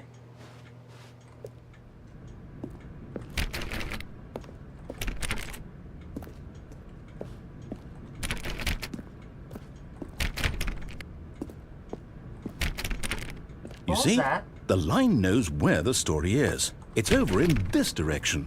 Onward, Stanley, to destiny. Though, here's a thought. Wouldn't wherever we end up be our destination, even if there's no story there? Or to put it another way, is the story of no destination still a story? Simply by the act of moving forward, are we implying a journey such that a destination is inevitably conjured into being via the very manifestation of the nature of life itself? Okay, Stanley, I need to follow this train of thought for a minute. Just stick with me. Now, we can both agree that the nature of existence is in fact a byproduct of one's subjective experience of that existence, right? Yeah. Okay, now if my experience of your existence rests inside of your subjective experience of this office, is this office in fact the skeleton of my own relative experiential mental subjective construct? Whoa. Hang on. Don't quite That got a bit understand. weird back there. Well, I'd like to apologize. Not sure where I was going with all that. You know what?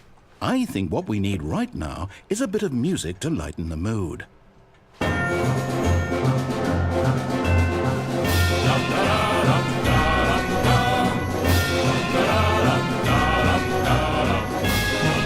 Following the line.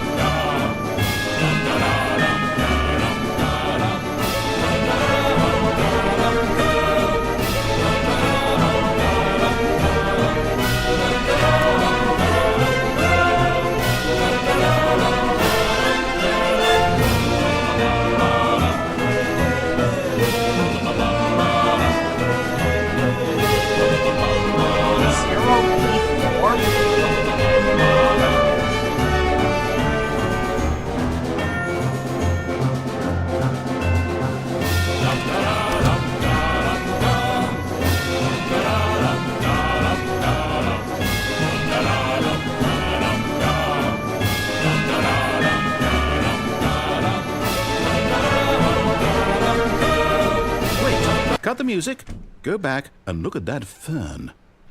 Stanley, this fern will be very important later in the story.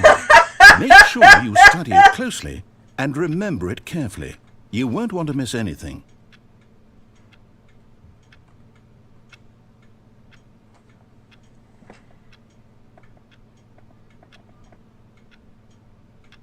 Peak gameplay. A fern. Is he not gonna say anything? Not gonna be a complainer? Alright. Wait, what? We're back at the office? No. Line, you do know we're looking for the Stanley Parable, right? The story? Is any of this ringing a bell? Oh, no. Not again, Line. How could you have done this to us? And after we trusted you, after everything we've been through, you... Well, I can't take this anymore. To hell with it. Restart. Employee number 001.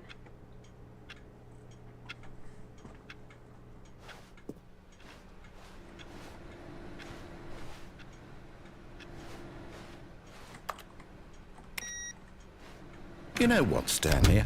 I say forget the adventure line. What's it ever done for us? We're intelligent people, right? Yeah. Why can't we make up our own story? Yeah. Something exciting, daring, mysterious. Yeah. Ooh, this all sounds perfectly doable. Why don't we simply start wandering in, well, I don't know.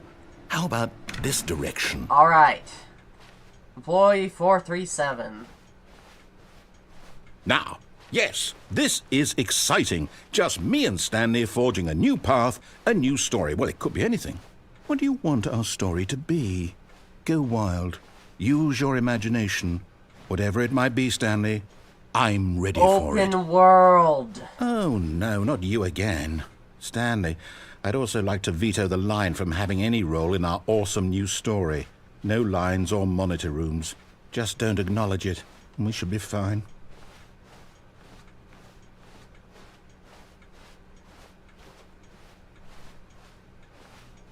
Ah, a choice. We get to make a decision. From here, the story is in our control. How important we mustn't squander the opportunity. In fact, I believe I need a minute to think here. Just walk in circles for a minute. Okay, so I know that each door has to lead somewhere, which means that somewhere, the place where we're trying to go, there must be a reverse door that leads here. And that in turn means that our destination corresponds with the counter-inverted reverse door's origin. So starting from the right, let us ask, will taking the right door lead us to where we're going?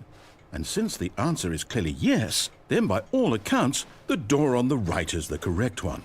Another victory for logic. What? Come, Stanley. You didn't take into our account the left destiny door. awaits. That's the...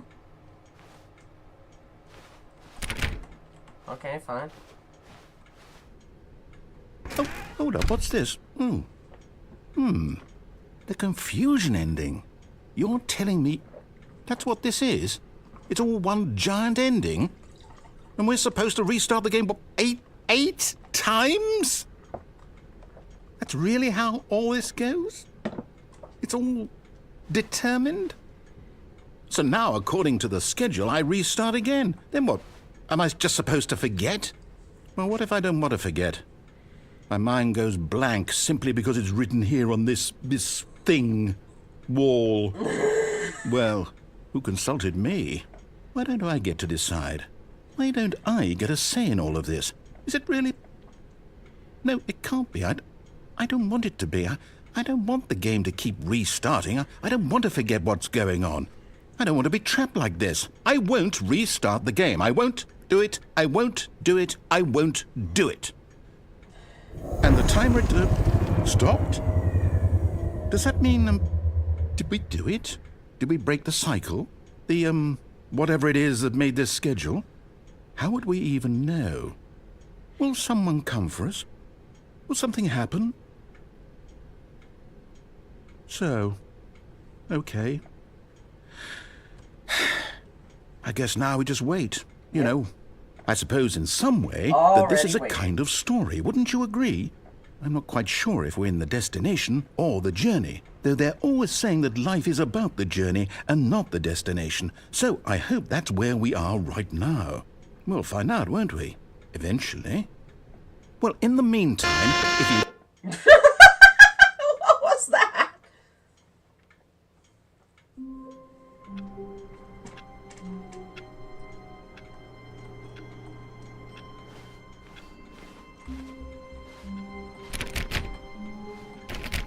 Someone was following Stanley. He was sure of it. If he checked over his shoulder now, he would surely catch them. It was only a matter of time. What?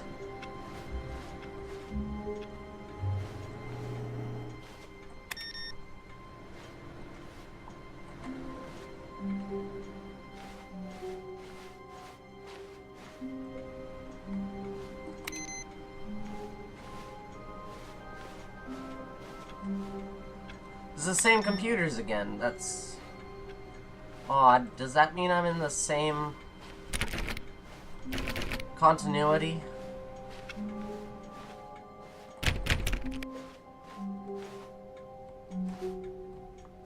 Oh, new content? What does that mean, new content? I want to go that way. Fine.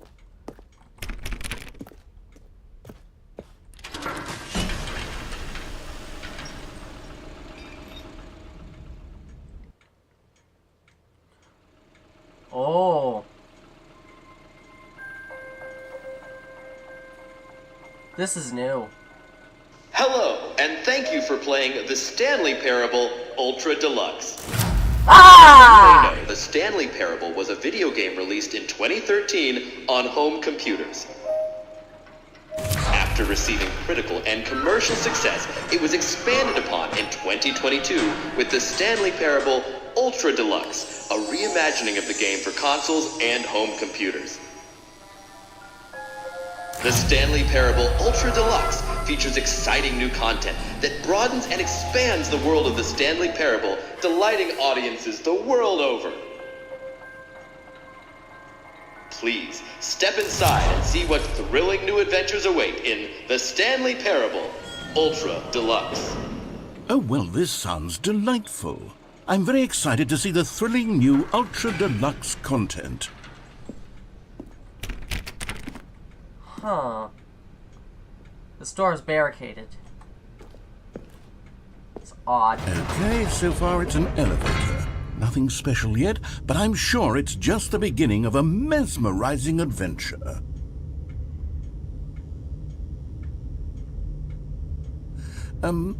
Is it broken? What's going on here? Should we be moving somewhere or... Oh, there we go. All right, finally, at long last, it's on to the new content. I've never been more ready. Let's do it.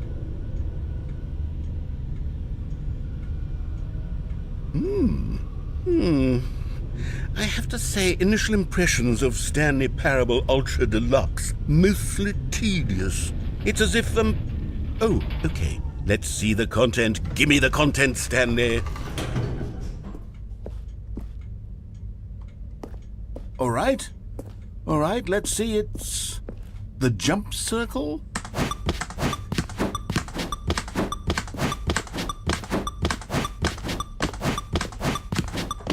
I do what the numbers tell me to.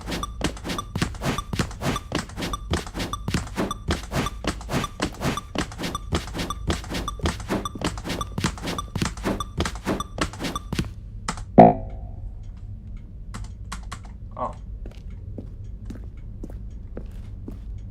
Is that it? Surely guess that's so. not all the new content. There has to be something else, right? Doink. Goodness. Another elevator. Stanley, I have to say, initial impressions of this game are not positive. It's just elevators and jumping.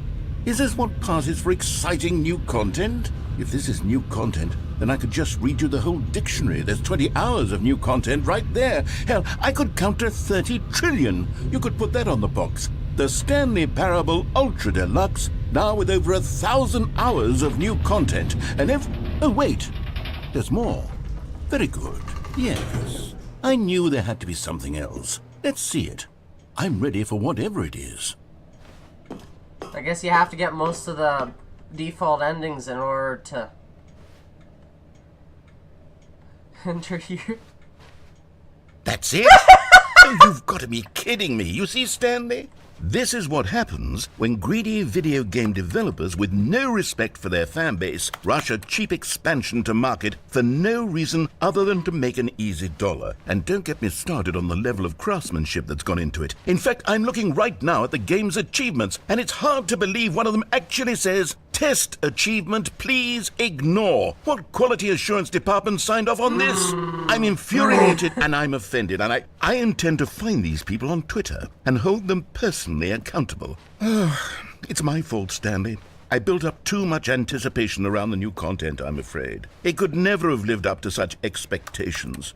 If you're still with me, why don't we just reset the game, and we'll try to get back to what the Stanley Parable is really about.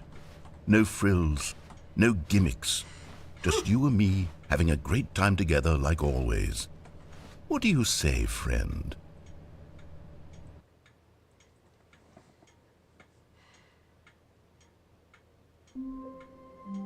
Oh.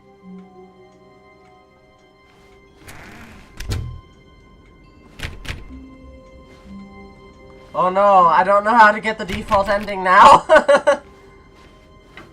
Psst! Stanley! Come over here! In the vent! I want to show you something! That's back to normal stuff. Sure. What is it?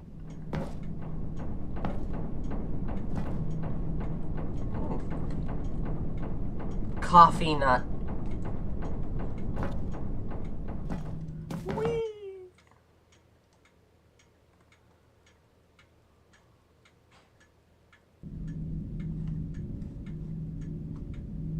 Okay, you remember how cheap and unsatisfying the new Ultra Deluxe content turned out to be? Well, it got me thinking about the past, and how much better the Stanley Parable used to be. So I made something special and tucked it away here where the game's developers won't find it. Just our little secret. Take a look.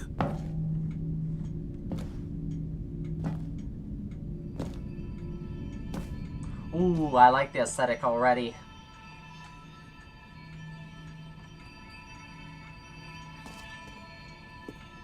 I call it the Memory Zone. It's where I've been storing all my favorite memories so I can relive the peak experiences of my life whenever I want. Experiences like the launch of the Stanley Parable on PC. Wait, can I get out of bounds? I want to get out of bounds so it can be an open world game. I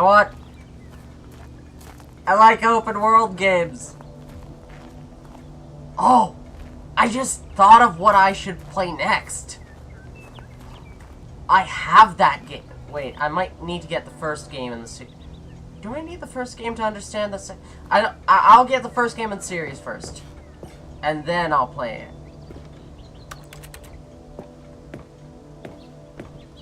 I don't think I have the first game in the series bought yet, though I'm not entirely sure. You see, Stanley, doesn't the Memory Zone remind you of how wonderful Stanley Parable was before it was sullied with a cheap re-release? Remember back in October of 2013, when the game originally launched? Back then, video games had integrity. Back then, it all meant something. Oh, the waste. That's newer than my alarm clock. Memory sweet. Can I go in this door? Please? Please! I like secret passages! Well, that isn't quite a secret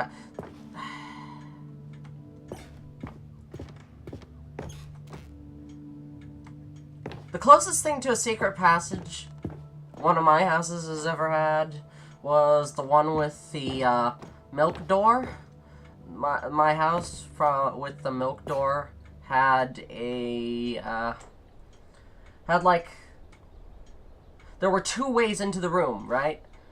There was the normal door, which just led out into a hall, and then there was a door behind the furnace that also led into a room that I stored the tapes in, which is the same room. Have you ever had a door behind your furnace? It was pretty cool. The closest thing to a secret passage I ever had in any of my houses. It wasn't really that well hidden, though. Like, if you were looking for it, you could easily find it. Why is it so white? Oh, fudge! I can't go out? Oh no. And over here is where I keep reviews of the Stanley Parable. Like this stunning triumph of games journalism, 10 out of 10 from Destructoid.com. James Stephanie Sterling writes, and I quote, "Where so many games that aspire to be more than games end up less than any form of art, Stanley Parable strives and then succeeds to be every game ever created." Did you hear that, Stanley? Every game ever created. That's how grand and all-encompassing the original Stanley Parable was. It was literally every game ever created. It was Skyrim, it was Persona 3, it was all of them, and now it's nothing. It's no games at all. It isn't even the Stanley Parable anymore. It's just a husk now. A lifeless husk with an hour of new elevator content.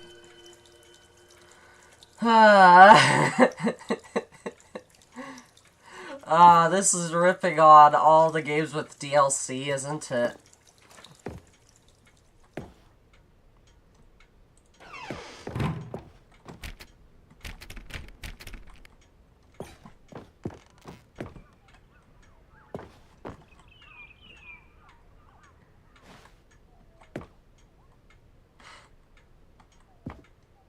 Oh, this is like behind the scenes stuff. The only two people in the game, both of which we've seen.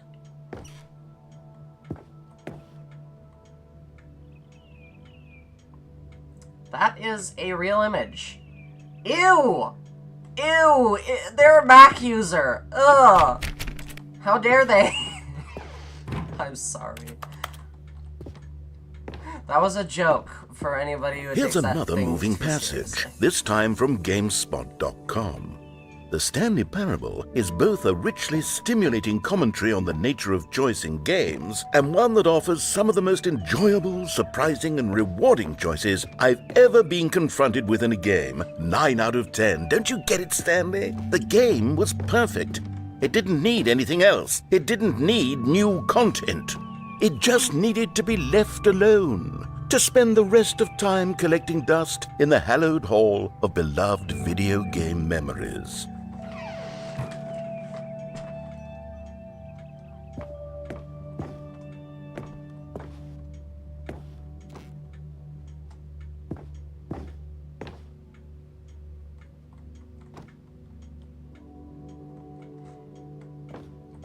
Right. That door opened. How the fudge am I supposed to get in there? Fudge! The Serious Room, 2013. What?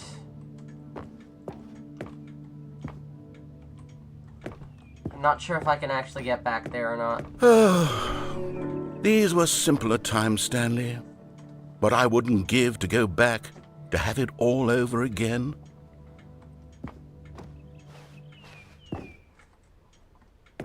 Ooh. Wait, hang on. I don't recall this part of the memory zone before. What's this? What's down here?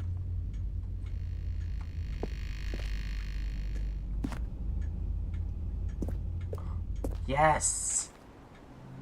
Oh no. Oh, God, yes. no. Stanley, it's a collection of reviews from Steam, the online video game distributor. I haven't looked at these in years. I can't even imagine what's been collecting down here. Surely these reviews were glowing as well, weren't they? Oh no. Honestly, I could not be bothered to play this game to full completion. The narrator is obnoxious and unfunny, with his humor and dialogue proving to be more irritating than entertaining. Ow! funny. I'm not trying to be funny. Oh, I'm there's trying to make a buzzer serious one. work of art. I suppose I could write up a handful of gags to insert into the Stanley Parable, but the game is already such a densely layered web of profound philosophical insights that I can't even imagine where I'd have the room to stick them. Oh, it's open. Oh, I love open places. We found love in an open place.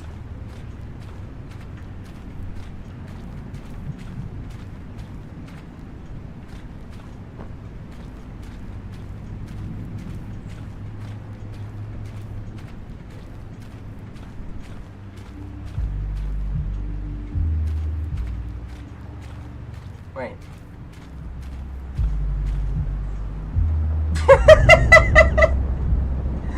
One of those obnoxious people who drive around with their music blasting and so loud in their car that everybody can hear it outside their car.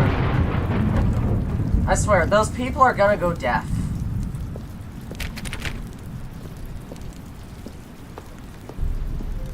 Maybe they are. Let's see what this one says. Maybe they're already deaf. Which While is the why idea their for the game is music's so good, loud. for someone who prefers non-linear games, this preachiness gets annoying fast. Preachy? Stanley? I'm not preachy, am I? You can tell me if I'm preachy. Honestly, you can. Goodness. This is actually quite shocking for me. Well, to be honest, I had always thought of the game's dialogue as being rather terse to begin with. You can't know how much fluff I cut from the game to get it to feel as light and airy as it... Well, I always thought it did. But maybe it wasn't. But dear, what an awful memory to have to hold on to. These black marks on my otherwise unimpeachable track record. I feel like a failure. Like I let these people down. Perhaps the Stanley Parable isn't quite as sterling as I always remembered.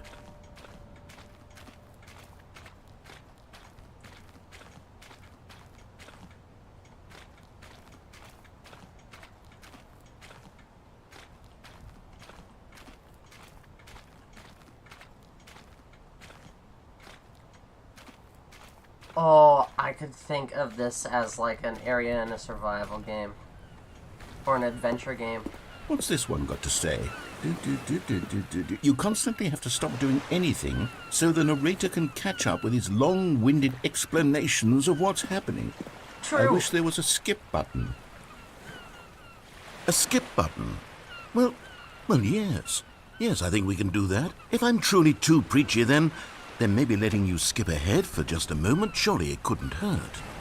Not if it means we can strike these negative reviews from the record. Only positive reviews of the Stanley Parable. That's my motto today, and it's always been my motto. I'd do anything for the customer, Stanley. Yes, a skip button we shall have. That's pretty cool.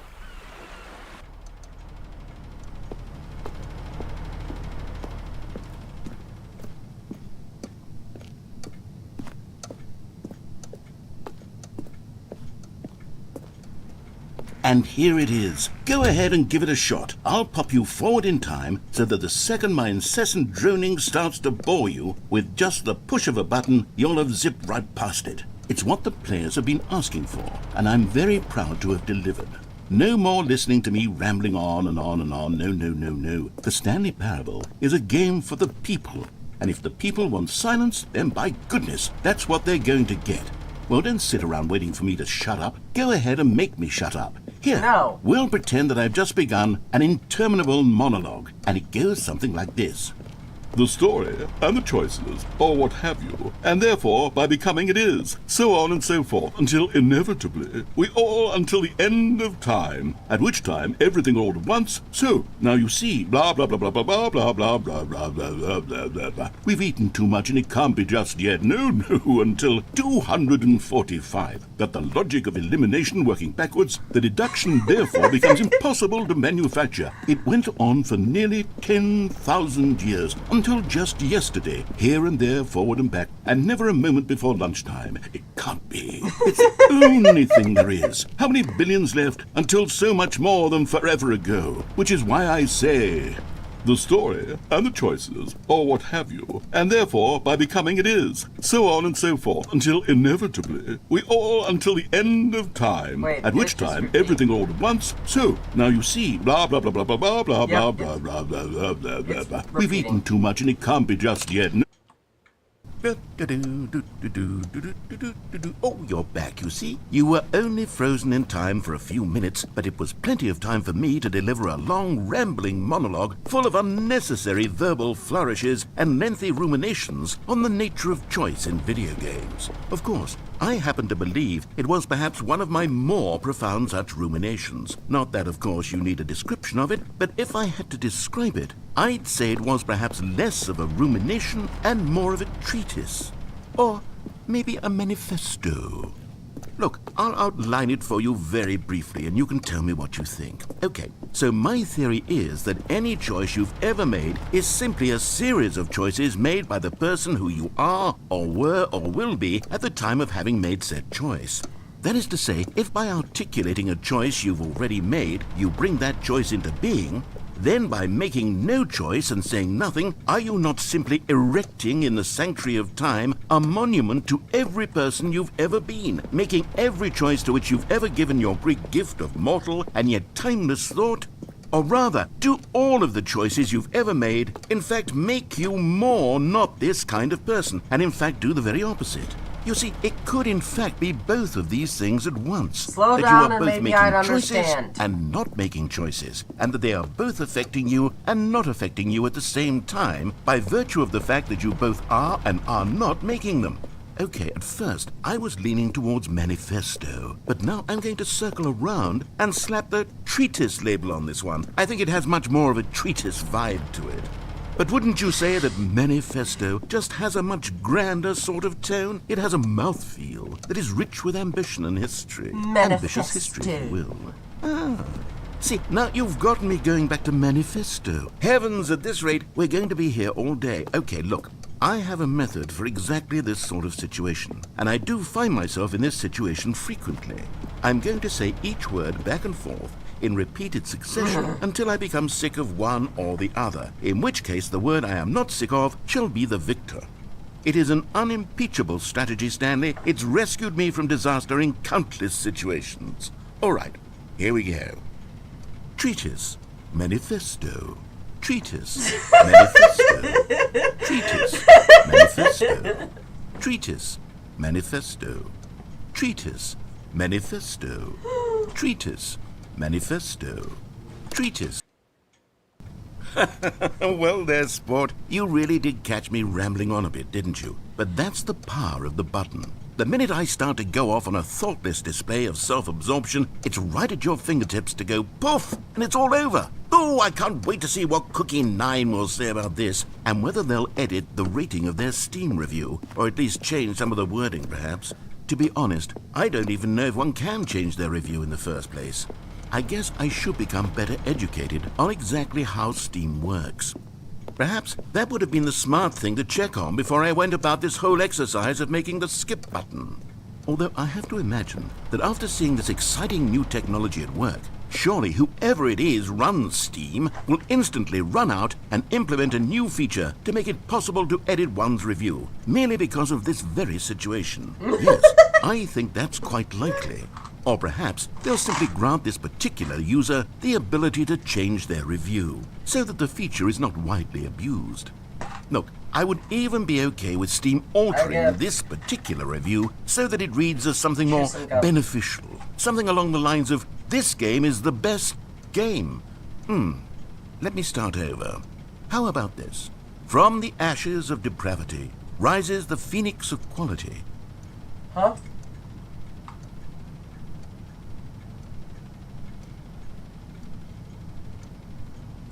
What happened? Why did the subtitles stop and then his voice stopped?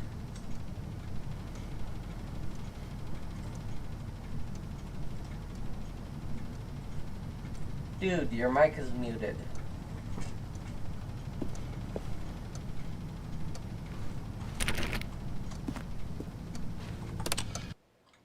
Okay, welcome back, Stanley. Now, I should say that the amount of time the button has been skipping through is becoming longer and longer. That last one was, well, I want to say maybe 30, 45 minutes? It's not unendurable by any means, but well, there's really only so much I can ramble on to myself about. I know, it's shocking, isn't it? But at any rate, I do suggest that we not press the button again. I think the skip button has been aptly demonstrated, and we can say goodbye to it and just... Wait, how do we get out of here? Where did the door go? Wasn't there a door that led into this room?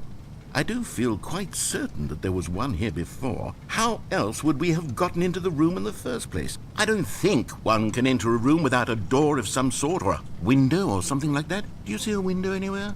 A porthole?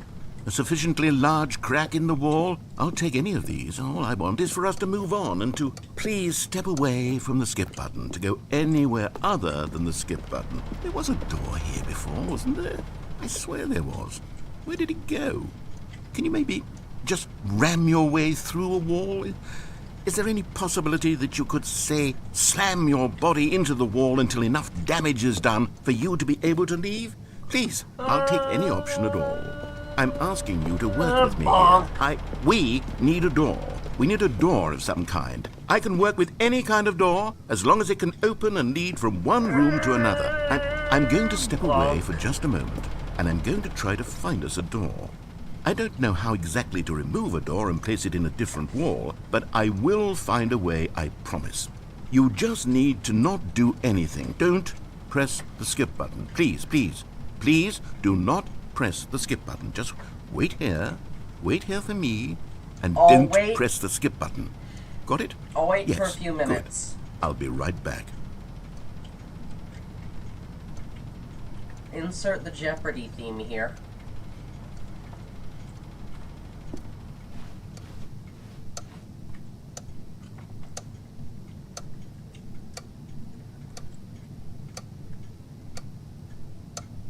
That clock is off.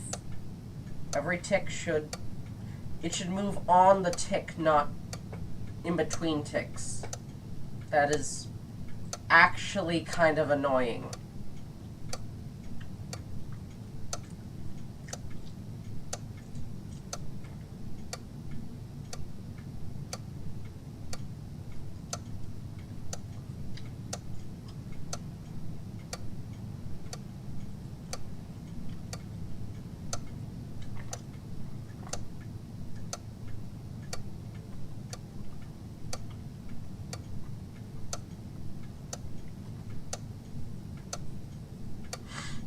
So, how you doing today? I'm fine. I'm, just playing a video game. I'm, waiting. Okay, that's enough waiting. Let's press the skip button. Bonk. Stanley, please don't push the button again. It's been 12 hours. You've just been frozen there. I don't know why the skips are getting longer, but they're really, truly getting longer, and my God, there's no way out of the room. Stanley, the door is gone. It's completely gone.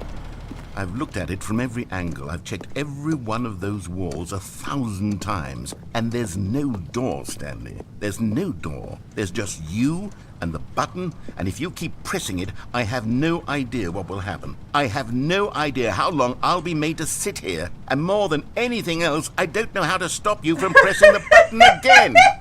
I can't control anything in this room, Stanley. I can't touch it, and I have to believe, I have to know that sooner or later, no matter how much I plead with you, you're going to press the button again. Why would you?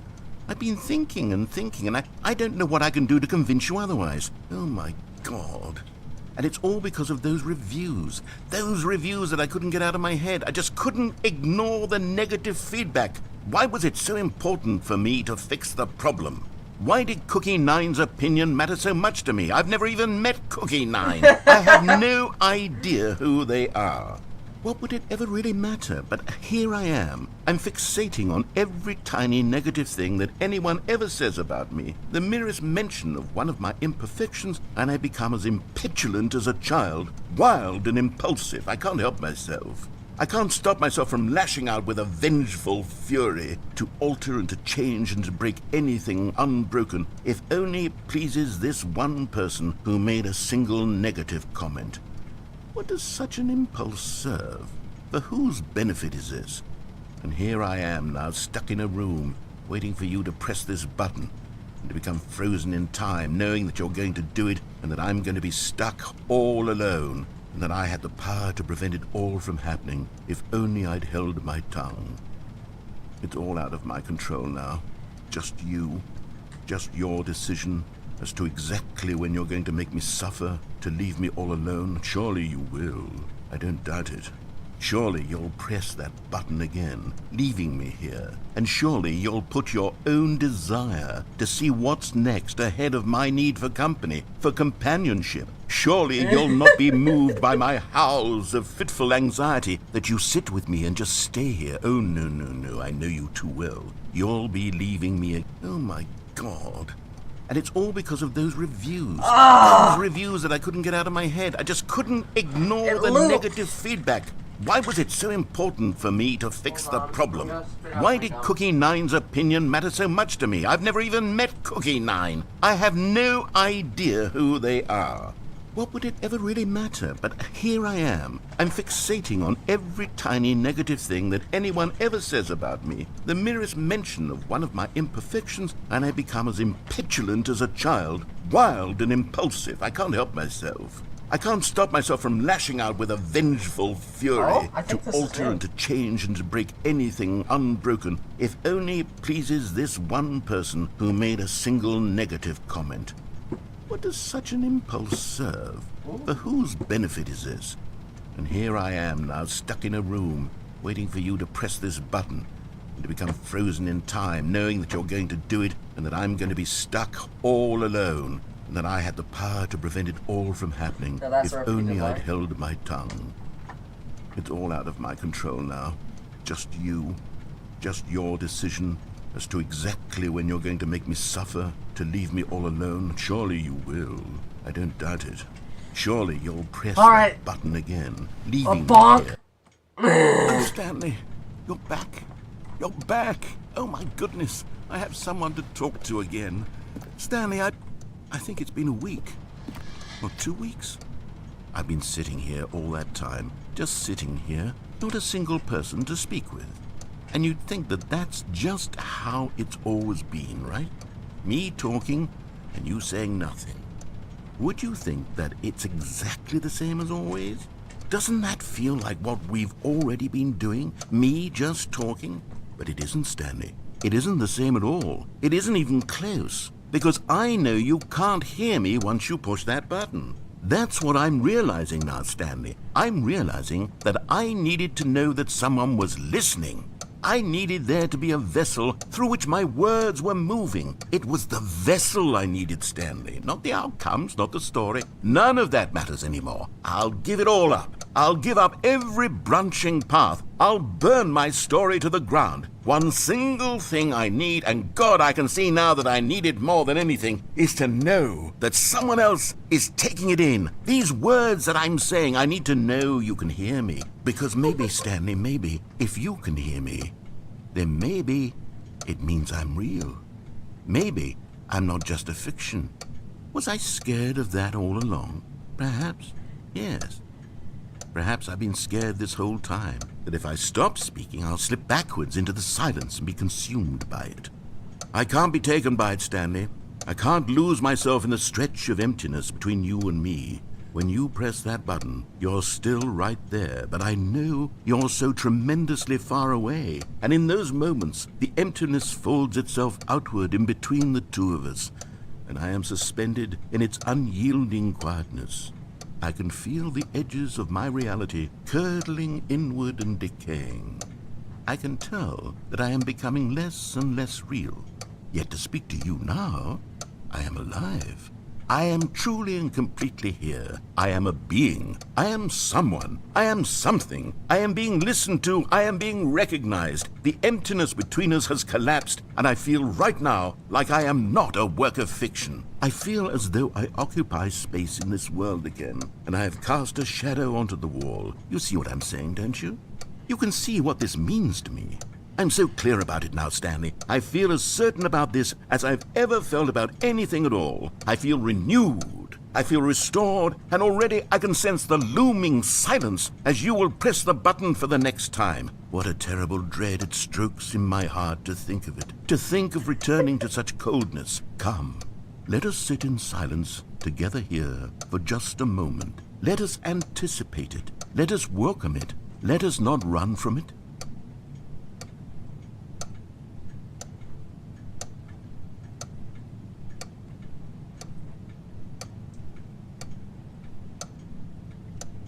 Alright, that's enough silence. Are you done speaking? Game theory. You should...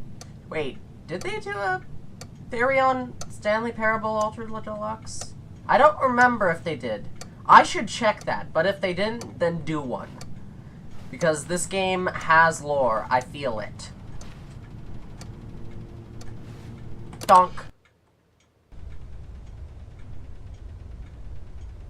Oh, hello. It's you. You're here again. Welcome.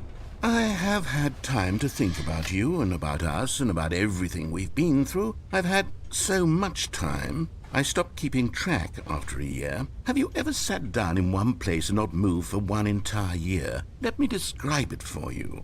To begin with, there is only regret.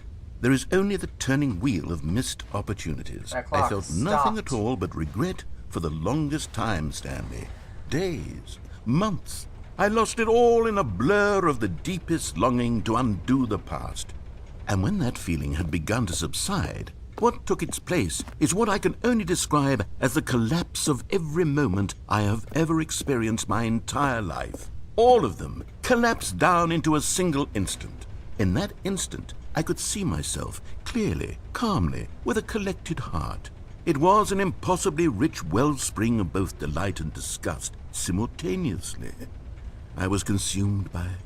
I could do nothing but wallow in it for what felt like an eternity, for what I now know was far less. You see, it was a revelation for me. It was unlike anything I had ever known. It was a space without consequence, without action or outcome. It was divorced entirely from the question of free will that you and I have squabbled over for so long. There could be no one ending, no singular outcome of events, not if all events existed in the same moment, and I felt freed. I felt unburdened by the need to manifest a particular outcome into being. I saw that I this could guy allow does myself to ramble exist on a along lot. all timelines, I think that's and that just each of to them annoy was simply a the one strand person who in the said web it. of my being. It was incredible. The spaciousness, the equanimity of the moment, both singular and infinite. For the longest time, this was my experience. And then this moment passed, and the most unyielding fear I have ever known crept into my mind. And it is this sensation that I have been experiencing now for longer than I could have ever expected was possible. I have been waiting for you. Not that you might save me or do something to fix it, but merely to state for you the plain fact of this manner of existence. I wish you to feel afraid, as I do, that perhaps one day this state of mind will consume you as well. Perhaps you will somehow, in some way, have to live as I do now, and I wish for you to know how excruciating it is, and for you to be in true terror of its eventual arrival. If I can only do this, only this one thing, perhaps it will bring me the smallest moment of peace in the darkness. You done? You know what that means. It's time to skip again. Bonk. Anything?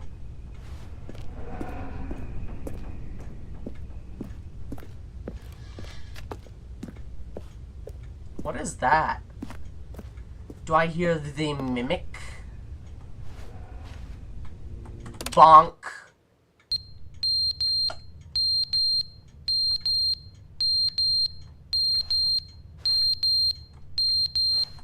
Bonk.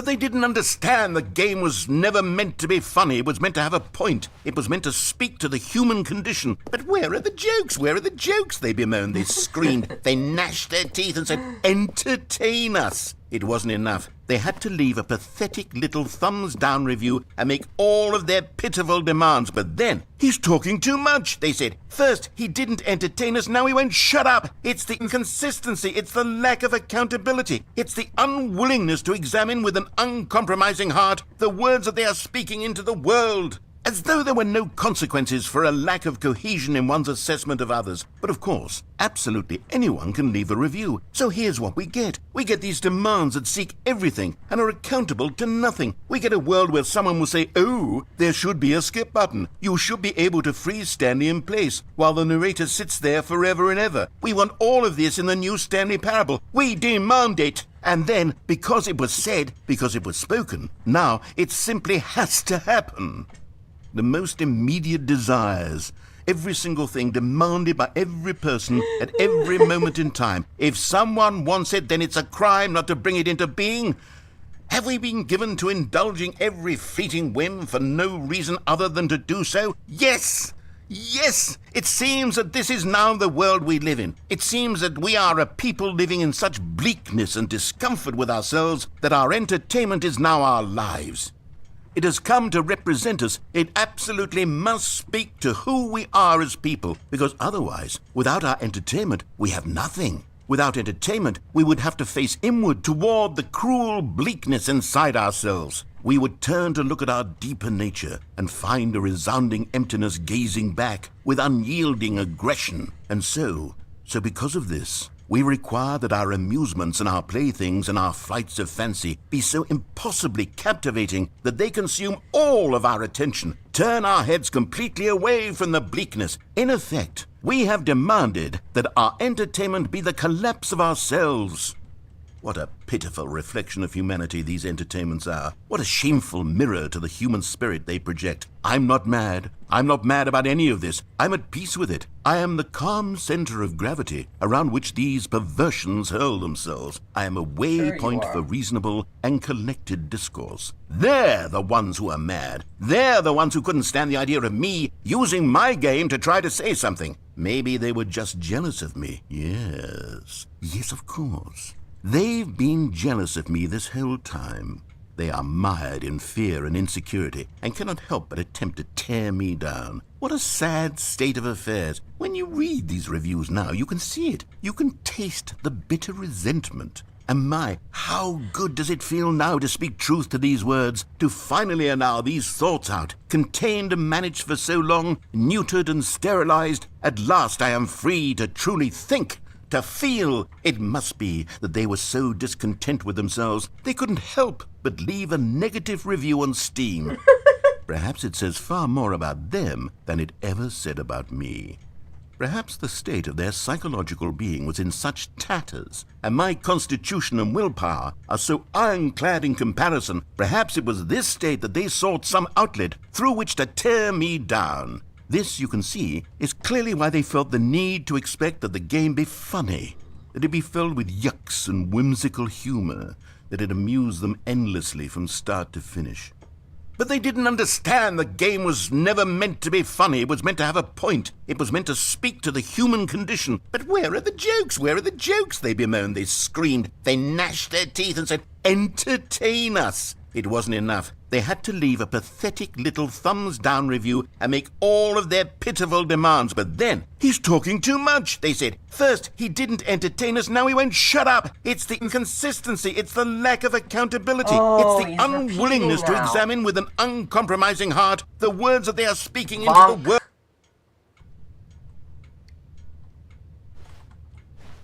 Ooh, I hear dripping.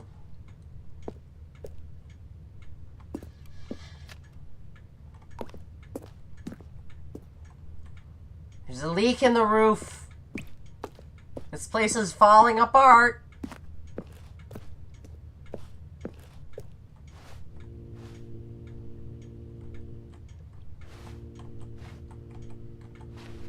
Bonk.